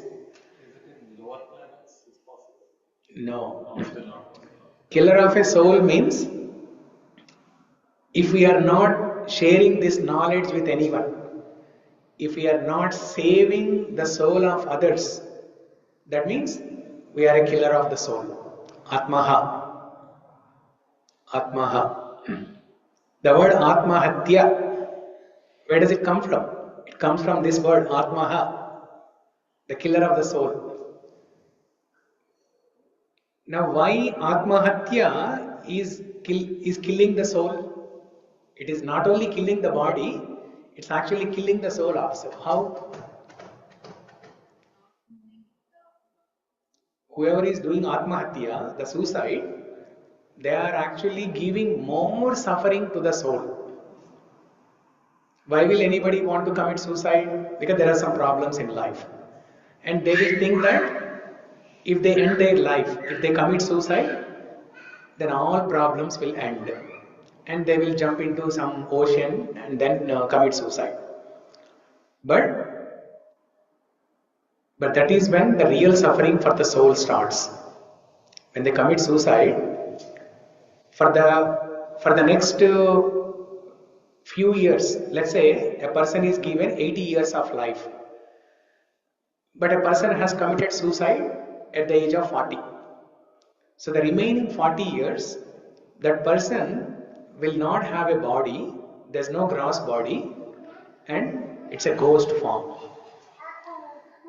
There is a Sukshma Sharira, but there is no Stula Sharira. In the Sukshma Sharira, the Atma will have desires. Atma wants to do something, but cannot do anything. Because there is no Stula Sharira. There is no gross body. That is more suffering than the suffering that person had when he was living. So in one way it is killing the soul. Atmahatya. Whoever is doing Atmahatya, they are actually doing Atmaha, killing the soul also. And if we are not sharing, if we are not doing this welfare activity for others, sarva-bhūtānāṁ hite-rataha, if we are not doing this, then we are also killer of the souls, Atmaha. Okay? So whenever possible, try to share something with your friends, neighbors, family members. The best way to share this knowledge with anyone is you conduct a program at your home, some kirtan, some bhajan, some class. Invite everybody like this from the class and also invite your friends. They will come, when you say that there is a program, kirtan, class and prasadam, they will come. So like that, when they come, they will hear something and they will start thinking about it. So slowly they will start reading Bhagavad Gita. Slowly they will cultivate this knowledge. So like that, even if one person is changing, your mission is accomplished. So a person engaged only in ministering to the physical welfare of human society cannot factually help anyone. Temporary relief of external body and the mind is not satisfactory. The real cause of one's difficulties in the hard struggle for life may be found in one's forgetfulness of his relationship with the Supreme Lord. See, look at this sentence. The real cause of one's difficulties in the hard struggle for life may be found in one's forgetfulness of his relationship with the Supreme Lord. So this is the biggest reason for all the problems in life, because we have forgotten God. We have forgotten God.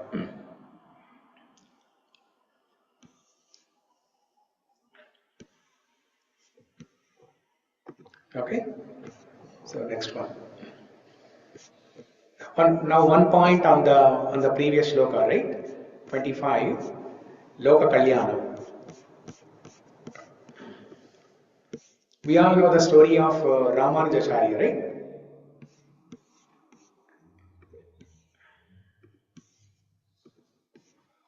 We all have heard the story of Ramanujacharya. Ramanujacharya, when he received the Diksha mantra from his Guru, the Guru gave a warning to Ramanujacharya, saying that keep this mantra with you only. If you reveal this mantra to anyone, you will lose the power of mantra. Not only that, but you will go to hell. Then Ramanujacharya asked the Guru, if I reveal this mantra to anyone, will they get benefit? The Guru said yes, because it's a powerful mantra. There's potency in every word of the mantra. There's a potency in every syllable of the mantra. Whoever hears this, whoever recites this, they will get benefit.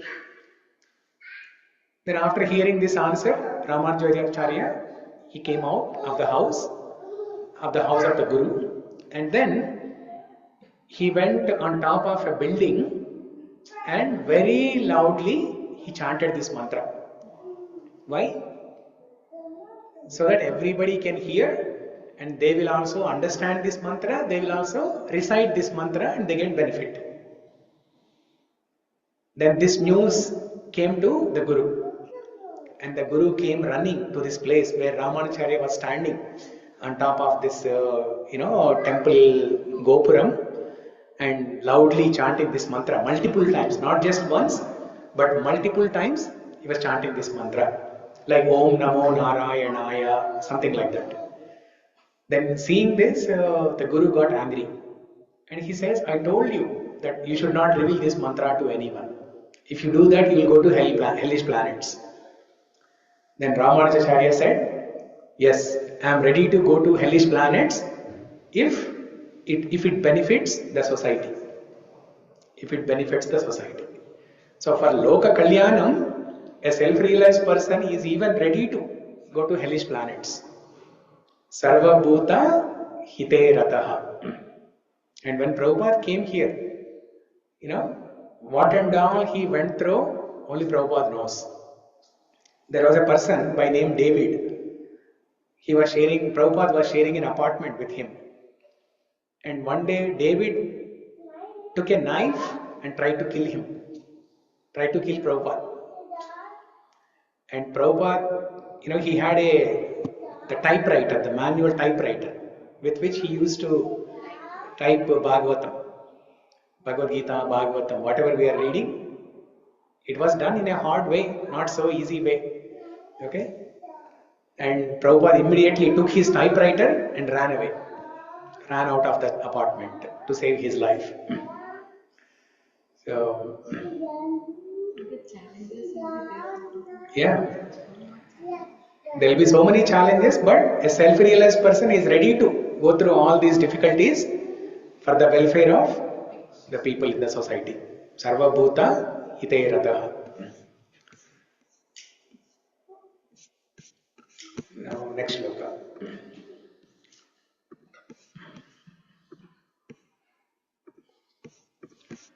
5.26 Kama krodha vimuktānaṁ yatināṁ yata-cetasaṁ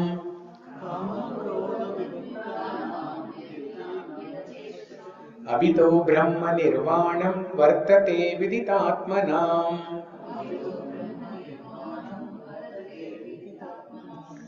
Kama from desires, Krodha, anger, Vimuktānaṁ of those who are liberated, Yatinam of the saintly persons, Yata-cetasāṁ who have full control over the mind, Abhita assured in the near future, Brahma Nirvanam liberation in the Supreme, Vartate is there, Viditātmanam of those who are self-realized. Okay. So Annapurna, can you read this? Translation. Of the saintly person who are constantly engaged. No. Translation, sorry. Those who are free from anger and all material desires, who are self-realized, self-disciplined, and constantly enduring for the perfection, are assured of liberation in the Supreme in the very near future. Purport of the saintly person who are constantly engaged in striving towards salvation, one who is in the Krishna consciousness is the best of all. Bhagavatam confirms this fact as follows. Yatpada-pankaj-palasa-vilasa-bhaktya karma-sayam gratitam udgharatati santaha tadvannarittam-atyayatayopi ruddha Shrota-gana-stamarnam bhajavasudevam. Let's try to worship in devotional service Vasudeva, the Supreme Personality of Godhead. Even great sages are not able to control the forces of the senses as effectively Ravi. as those who are engaged in transcendental bliss by serving the lotus feet of the Lord, uprooting the deep.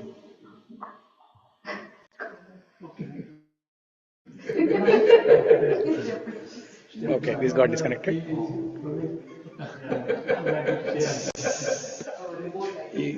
Look at the book and read.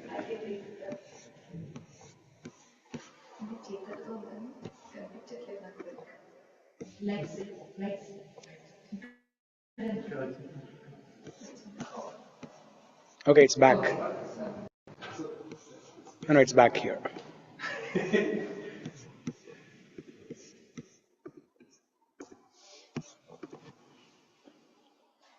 Even the great sages are not able to control the forces of the sense as effectively as those who are engaged in transcendental bliss by serving the lotus feet of the Lord, uprooting the deep-grown desire of fruitive activities.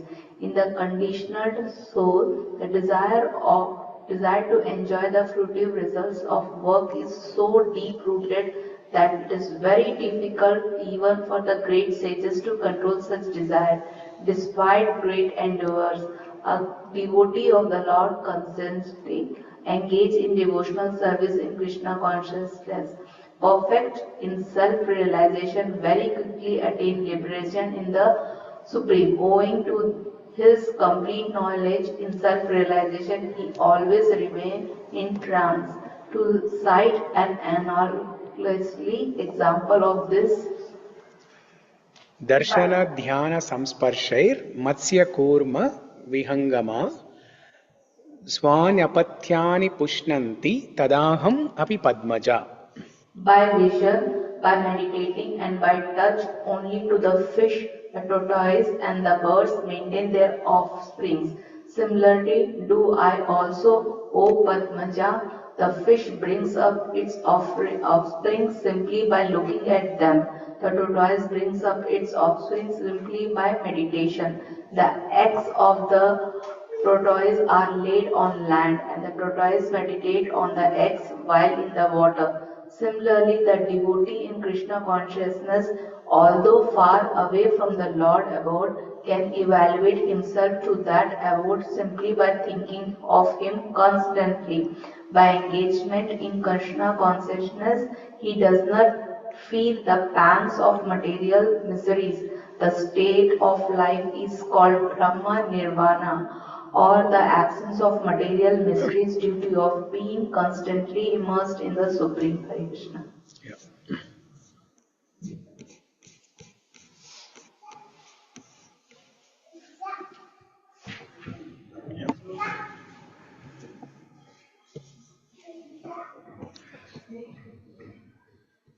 So 5.26 Kama Krodha Vimuktānaṁ Yatinam Yatachetasam Abhito Brahma Nirvānam Vartate Viditātmanam. So here Krishna is saying that a person who is liberated from Kama and Krodha, desire and anger. Such a person, even though there are so many difficulties on the path, like how we discussed about Prabhupada, they are even ready to go to hellish planets, but they are completely focused in Krishna consciousness. They are completely absorbed. They are completely absorbed in this service, in Krishna conscious service. And Prabhupada in the purport gives an analogy to understand the power of absorption. Okay, a person who is absorbed in Krishna consciousness, how much he can do to understand that, to understand the power of absorption, he gives an example. The example is just like how a fish, fish after laying the eggs, she looks at the eggs and then the eggs are hatched. Simply by looking, simply by glancing on the eggs are hatched. And the tortoise lays eggs on the land, and even though the tortoise is in the water, swimming in the water, simply meditates. Simply by meditation, the eggs will be hatched. Now imagine this. Now we will think, when we hear this statement that when you are absorbed in Krishna consciousness, you can do magic. When we hear this, the first question we will get is, how is it possible to become absorbed in Krishna consciousness? We have so many activities to do in our day-to-day life, so many different works to do. How can I fix my mind completely and constantly on Krishna? Well, it is possible, and Prabhupada gives two examples.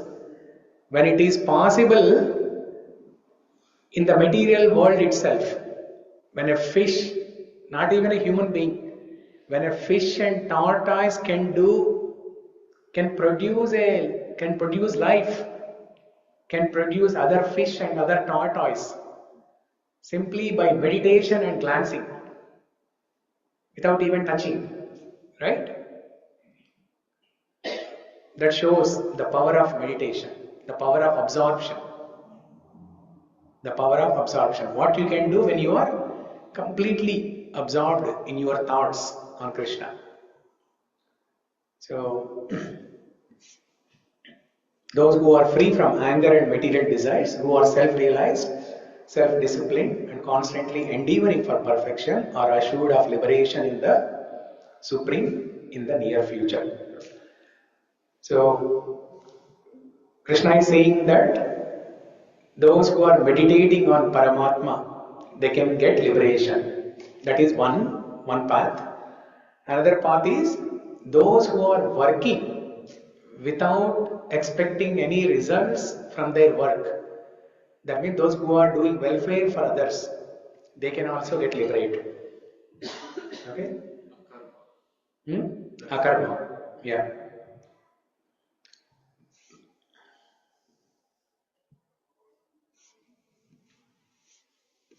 Just try to worship. This is a beautiful shloka from Bhagavatam, 4th canto.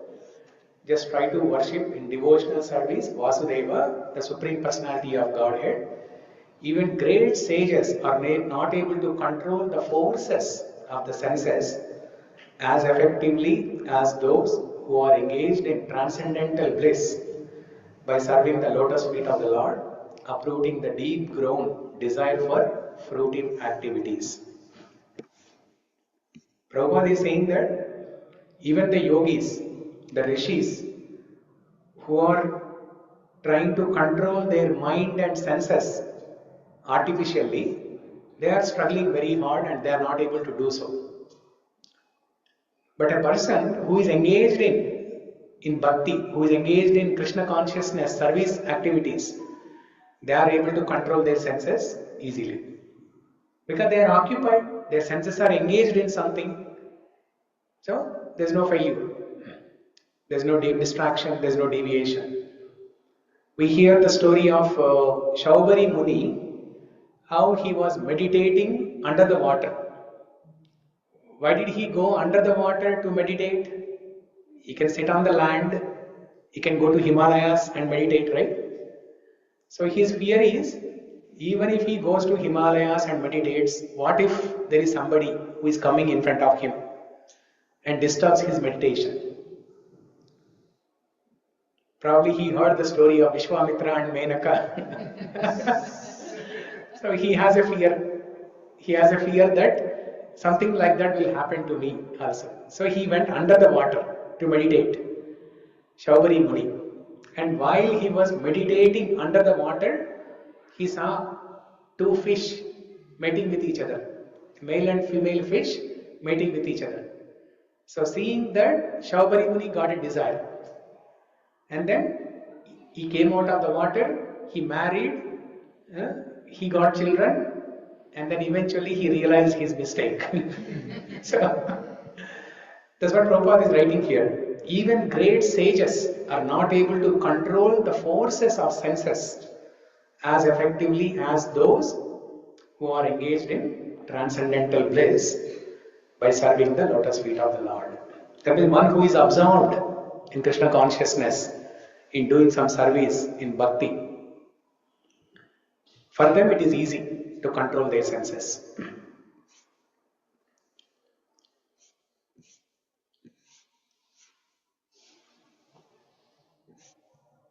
Okay. Next. Yeah, we have another 20 minutes. I think we can complete. Shloka number 27 and 28.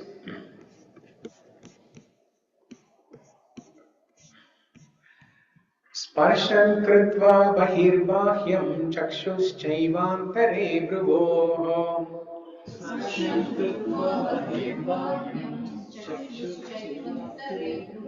Pranapanau samo krutva nasabhyantaracharinav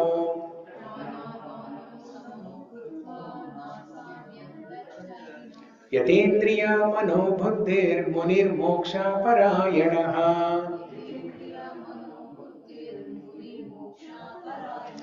Vigate cha bhayakrodo yasadha mukta eva saha.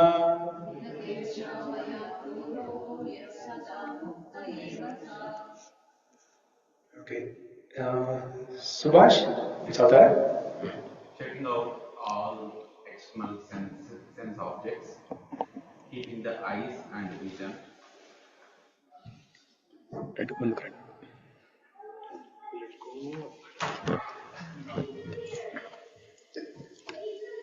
Shutting out all external sense objects, keeping the eyes and vision concentrated between the two eyebrows, suspending the inward and outward breaths within the nostril, and thus controlling the mind, senses, and intelligence.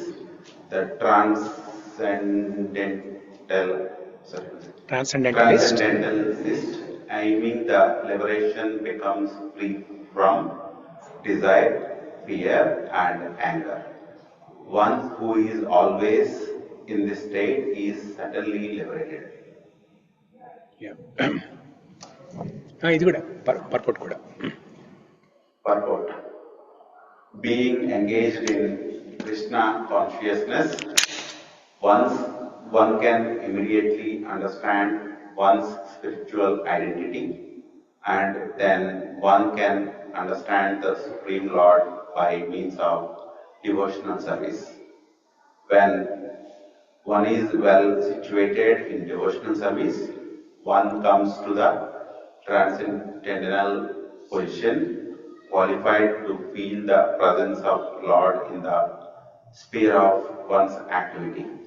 This particular position is called liberation in the Supreme. After explaining the above principles of liberation in Supreme, the Lord gives instructional instruction to Arjuna as to how one can come to that position by the practice of the mysticism or yoga known as Ashtanga Yoga, which is divisible into an eightfold procedure called Yama, Niyama, Asana, Pranayama, Pratyadhara, Dharana, Dhyana, and Samadhi. In the 6th chapter, the subject of yoga is explicitly detailed, and at the end of the 5th, it is only preliminary explained. One has to drive out the sense objects such as sound, touch, form, taste, and smell by the Pratyadhara process in yoga, and then keep the vision of the eyes between two eyebrows and concentrate on the tip of the nose with half-closed lids. There is no benefit in closing the eyes altogether because then there is every chance of falling asleep. Nor is there benefit in opening the eyes completely because then there is a hazard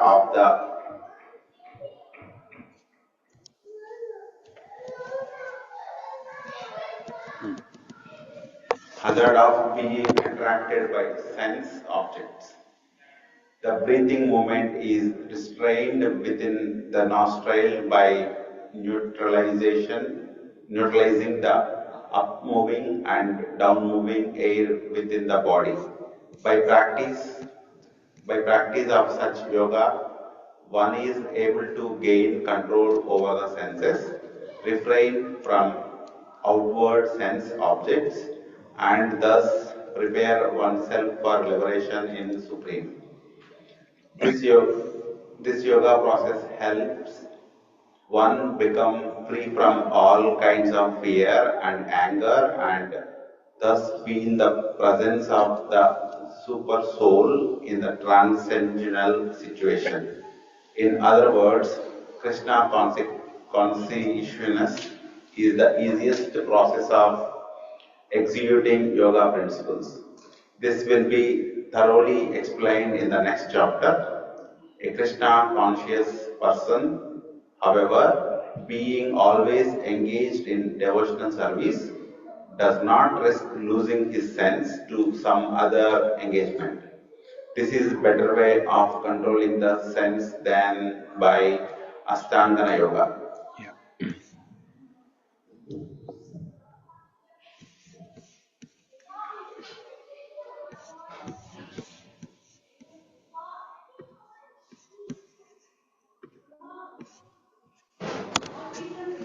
So this process is very easy, right? What Krishna has explained here, it's very easy to follow, right? Sitting in a secluded place on a deer skin, focusing between the two nostrils, it's very easy, right? So, Krishna is saying that one can attain liberation by following this process. Now here, Krishna is giving a prelude to Ashtanga Yoga, which is the topic of next chapter, chapter 6. So he's giving a teaser or trailer, whatever it is. I mean, once upon a time there was only one thing, trailer. These days there is teaser. I don't know what is the difference between teaser and trailer. So, there's more glimpse. There are payments or limits. Not 1, 2, 3. There are at least 5. But every actor's birthday there is something. There is another, yeah. Crazy. So Krishna is giving a prelude, to what's coming up in the next chapter. And Prabhupada is writing that this process is very difficult. it is better to simply work in Krishna consciousness. Basically, Krishna is clarifying the confusion that Arjuna had at the beginning of this chapter. Beginning of this chapter, Arjuna's confusion was, is it better to renounce things or to work? To renounce means you have to do all these things. Renounce means not simply going to Himalayas and sitting there. You have to do all these things. You have to sit on a deer skin, do some meditation, focus between the two nostrils. Sudhakar, are you ready? That's why Krishna is saying it is easy. Working without any attachment to the results is easier than simply renouncing the activity itself. Okay? Okay, now 5.29. This is a very important shloka. I think we can cover this in the next 10 minutes.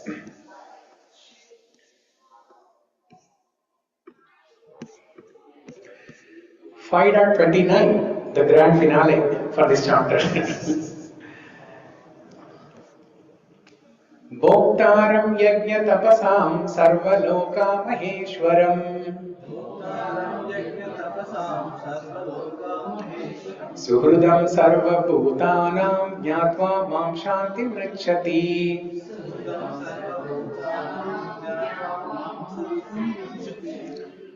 So this shloka is called the Peace Formula. Shanti mantra. Peace Formula. Bhoktāraṁ, the beneficiary, yajña of sacrifices, tapasāṁ and penances and austerities, sarva-loka of all planets and the demigods, maheśvaram, the Supreme Lord, suhṛdaṁ, the benefactor, sarva of all, bhūtānāṁ, the living entities, jñātvā, thus knowing, māṁ, me, śāntim, relief from material pangs, ṛcchati, one achieves. A person in full consciousness of me. Rakesh, did you read? Yeah. Okay. But I can do it. Go ahead and do it. Yeah. Translation. A person in full consciousness of me, knowing me to be the ultimate beneficiary of all sacrifices and austerities, the Supreme Lord of all planets and demigods, and the benefactor and well-wisher of all living entities, attains peace from the pangs of material miseries. Purport. The conditional souls within the clutches of the illusory energy are all anxious to attain peace in the material world, but they do not know the formula for peace, which is explained in this part of the Bhagavad Gita. The greatest peace formula is simply this. Lord Krishna is the beneficiary in all human activities. Men should offer everything to the transcendental service of the Lord because He is the proprietor of all the planets. He is the proprietor of all the planets and the demigods thereon. No one is greater than He. He is greater than the greatest of the demigods, Lord Shiva and Lord Brahma. In the Vedas, Shvetashvatara Upanishad. Okay. 6.7. 6.7, yeah. The Supreme Lord is described as Tamishwarana Paramam Maheśvaram. Under the spell of illusion, living entities are trying to be lords of all the survey. But actually they are dominated by the material energy of the Lord. The Lord is the master of material nature, and the conditioned souls are under the stringent rules of the material nature. Unless one understands these bare facts, it is not possible to achieve peace in the world either individually or collectively. This is the sense of Krishna consciousness. Lord Krishna is the supreme dominator, and all living entities, including the greatest demigods, are His subordinates. One can attain perfect peace only in complete Krishna consciousness. Yeah, I think we can pause here. We can discuss and then continue with the next paragraph. So here, this shloka is giving a peace formula. How to achieve peace? Why do we need peace, by the way? Sudhakar, oka light on. It's dark. Along with peace, we need light also. That's too bright. Yeah, why do we need peace? To be able to deal with the world's problems, the materialistic problems, to deal with them, we want to not deal with them, so we want peace. Okay. Anyone else? Why do we need peace? To be happy. Very good. Okay. The prerequisite to be happy is to be peaceful. Krishna tells this in one of the shlokas in 3rd or 4th chapter. Without peace, there's no happiness. So this is the prerequisite to be peaceful, so that you can be happy. Now, everybody is trying to achieve peace in the world. There are so many organizations who are trying to achieve peace. UNESCO, all these organizations, they are trying to achieve peace, but they are not able to, because they don't know the formula of peace. The formula of peace is acknowledging and understanding that Krishna is the supreme and we are the servants. He is the master and we are the servants. But right now, what is the problem? Everybody thinks that they are the master, they are the controller, they are the enjoyer, they are the maintainer, they are the proprietor. So we have this wrong mentality of doership, controllership, proprietorship, enjoyership. So we have to get purified of this mentality. Then only we will be peaceful. Otherwise, if I am trying to control, you're also trying to control, he's also trying to control, everybody is trying to control. That is where the problems happen. Yeah. So, but if we all understand that there's only one controller, Krishna is controlling, and we are the controlled. He is the controller, we are the controlled. Then everything will be peaceful. Now, where do we see this model? Practically, where do we see this model? Governments like No, this model of one master and subordinates. government, president, in a way they have subordinates, ministers. In government organization also, everybody is acting like they are the master. Yeah. But I'm asking, schools. Yeah. Yes. This model works in schools. One teacher and students they are obedient, they are learning whatever the teacher is saying. I mean, at least in schools in our days, right? Not the schools now. So Jail, there's only one jailer, all are. no, but we see there are fightings happen between the jailers, between the prisoners also. Yeah. See, in the olden days, joint families were there. 3-4 families used to live together. Grandparents, their sons, their family, and then if there are 2-3 sons, all of their families, everybody used to stay together. And there used to be one head of the household. One person who is the grandfather or great-grandfather, who guides everybody in that family. If there are 20 people in the family, he is that one person who is guiding everybody. Whenever there is any problem in the family, everybody will go to him. And he will give the right piece of advice, solve the problem. And that's why, you see, there were not many problems. There were not many fightings that used to happen in those families that time. Because everybody listens to one person.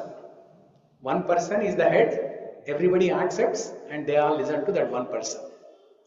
But now what is happening? The families have become so nuclear. Everybody is leading their own life in their own way, and they are taking decisions by themselves. Everybody is thinking they are the master, they are the controller, they are the doer. That's why all these problems. So, but if we acknowledge that Krishna is the bhoktāraṁ yajña-tapasāṁ, he is the bhokta of all the yajñas. Now, yajña doesn't mean the fire sacrifice, homam or havan. Yajña means any work that you do, prescribed duty, any prescribed duty that you do is a yajña. Where did we learn this? We learned this in 3rd chapter. Okay, performance of prescribed duties is yajña. Okay, so any work that you do, we have to know that the benefactor of the results of that work is Krishna, bhokta. Okay, Krishna is bhokta, and we are an instrument to perform that work. Bhoktāraṁ yajña-tapasāṁ sarva-loka-maheśvaram. He is not only the enjoyer, he is not only the bhokta, but he is Maheshwara. That means he is the controller, supreme controller. There are Ishwaras like Indra, Varuna, Vayu, Agni, Brahma, Shiva. These are all Ishwaras, these are all controllers. But there is Maheshwara or Parameshwara, that is Bhagavan, Krishna, Supreme Personality. So he is not only the bhokta, but he is also Maheshwara. And here is the most important thing. He is suhṛdaṁ sarva-bhūtānāṁ. He is the best friend. He is the well-wisher of everybody. He is the best friend and well-wisher of everybody. Suhṛdaṁ sarva-bhūtānāṁ. Jñātvā māṁ śāntim ṛcchati. A person who knows this, a person who knows these 3 secrets. What are the 3 secrets? The Supreme Lord, he is the bhokta. Supreme Lord, he is the controller. Supreme Lord, he is my best friend. He is my best friend and well-wisher. If one knows these 3 secrets, he will be at peace. He will be at peace. This 5th chapter is a practical explanation of Krishna consciousness, generally known as Karma Yoga. The question of mental speculation as to how Karma Yoga can give liberation is answered. To work in Krishna consciousness is to work with the complete knowledge of the Lord as the predominator. Such work is not different from transcendental knowledge. Okay, the purport is little longer. You can read at your convenience at home, but I'll explain in short. So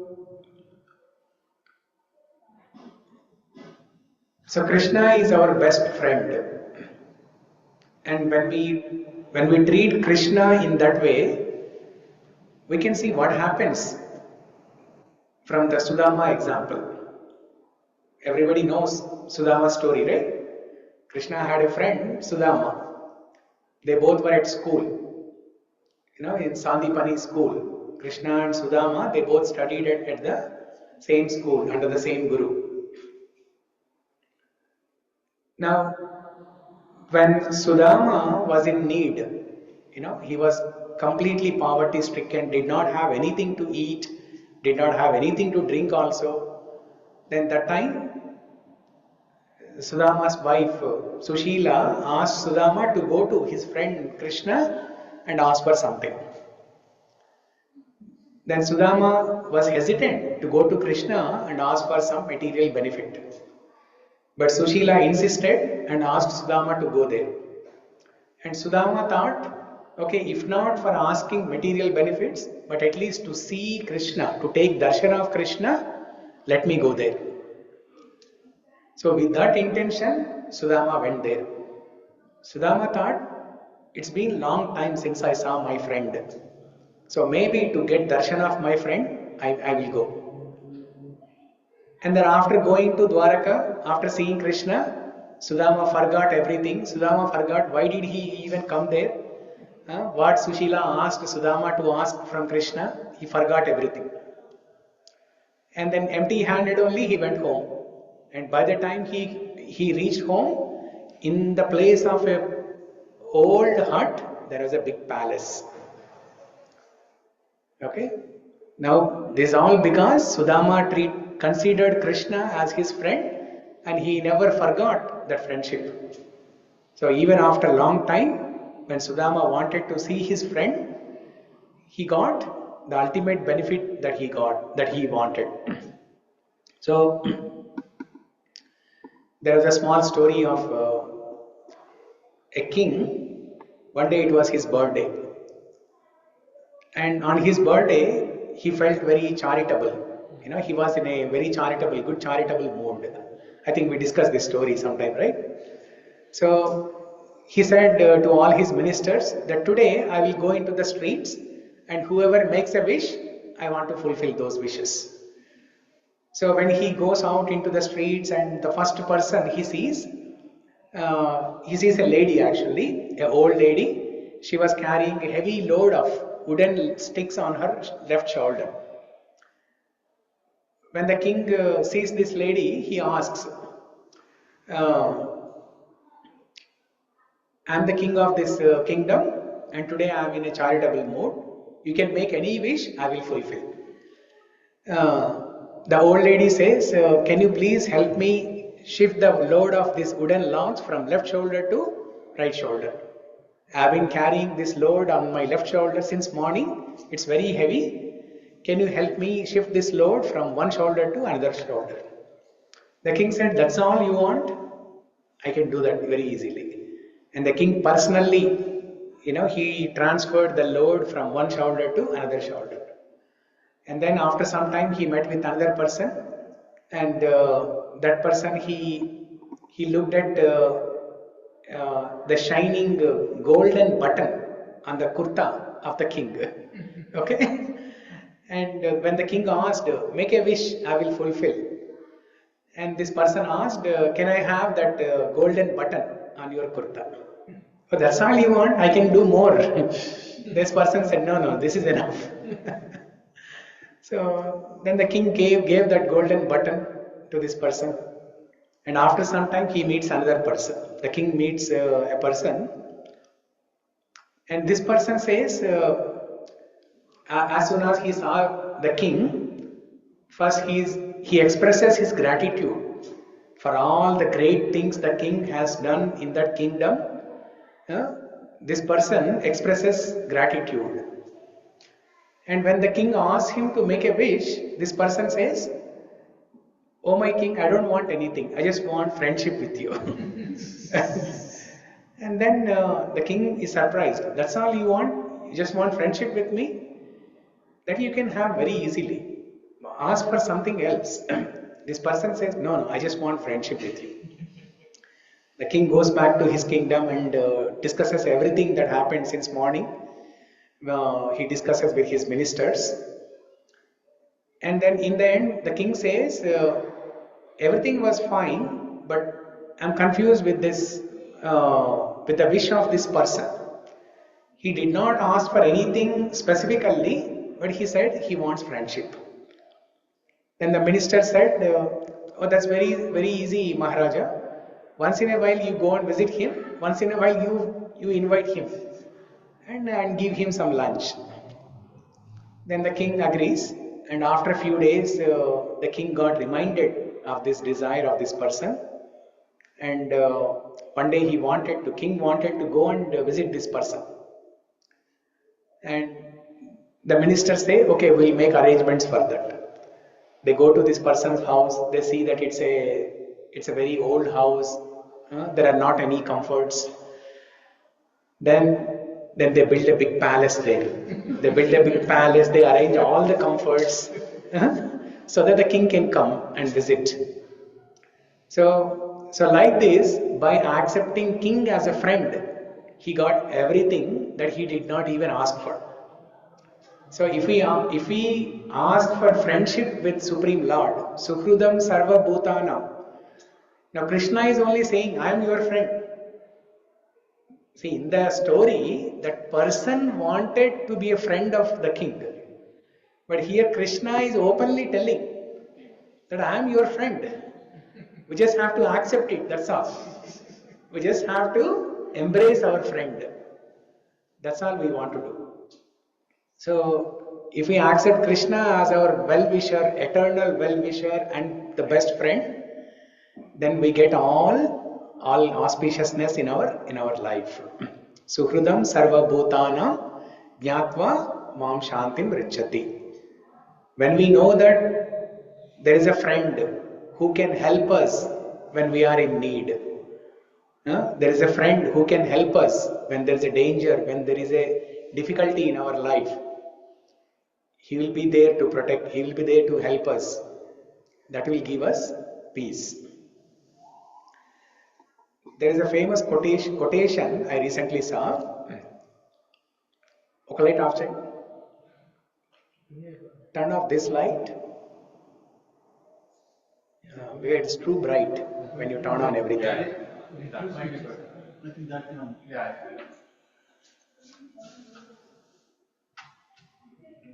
Okay, it's better. Yeah. So, there's a famous quotation I recently saw somewhere, that it is not the discomfort that is bothering a person, but it is the uncertainty that is bothering a person. Uncertainty of what's going to happen. If in future, if there is a difficulty, if there is a danger, if there is a problem, what's going to happen? That uncertainty is what is killing us, not the discomfort. Eventually, when there is a difficulty, when there is a problem, or when there is a danger, you will go through some discomfort, some pain. But it is not that pain or not that discomfort that is bothering us. What is bothering us is what is going to happen in that situation. The uncertainty of what is going to happen in the situation when there is a danger. So when we know that Krishna will be there to protect us, Krishna will be there to save us in danger, then we'll be at peace. Just like a child knows that the mother is always there, mother and father, they are always there to protect the child. That's why child is happy. We see, right, some parents, they take the small child and throw up in the air. First time when the child sees that, the child is scary. But after 2-3 attempts, the child knows that it is my father who is making me jump up high, who is throwing me in the air, and he is the one who is catching me. So he is there to protect me. So he is confident. He has that trust. 100%, my father is going to catch me. Now, once he has that confidence, what will the child do? Do it more, do it more. The first time the child was scary, the child was very afraid of it. But after knowing that the father is going to protect, then the child wants to do more. Okay? So when we know this secret śānti mantra, secret of this śānti mantra, 5.29, bhoktāraṁ yajña-tapasāṁ sarva-loka-maheśvaram suhṛdaṁ sarva-bhūtānāṁ jñātvā śāntim ṛcchati. Why he is the best friend? Because he is Maheshwara. He is the controller. He is the supreme controller of everything. He is the controller of that person who is causing trouble to me. He is controller of me, and he is also the controller of the person who is causing trouble to me. So he can fix the problem. So he is the best friend. So with that consciousness, if we accept Krishna as our best friend, we will have peace in our life. Okay? So that's the message from this shloka 5.29. And with that, we concluded this chapter finally. Okay, good. Congratulations. It's already 2:13. We can head out to lunch. And if there are any questions on this chapter, maybe next chapter we can have a question and answer, or we can do review of this entire chapter. Okay. Okay. Thank you everyone for joining online. Whoever is there. Thank you Yes. everyone. Thank you, Prabhuji. It was really Thank nice you. one. Hare Krishna. Hare Krishna. Thank you. Hare Krishna. We'll see you all next week.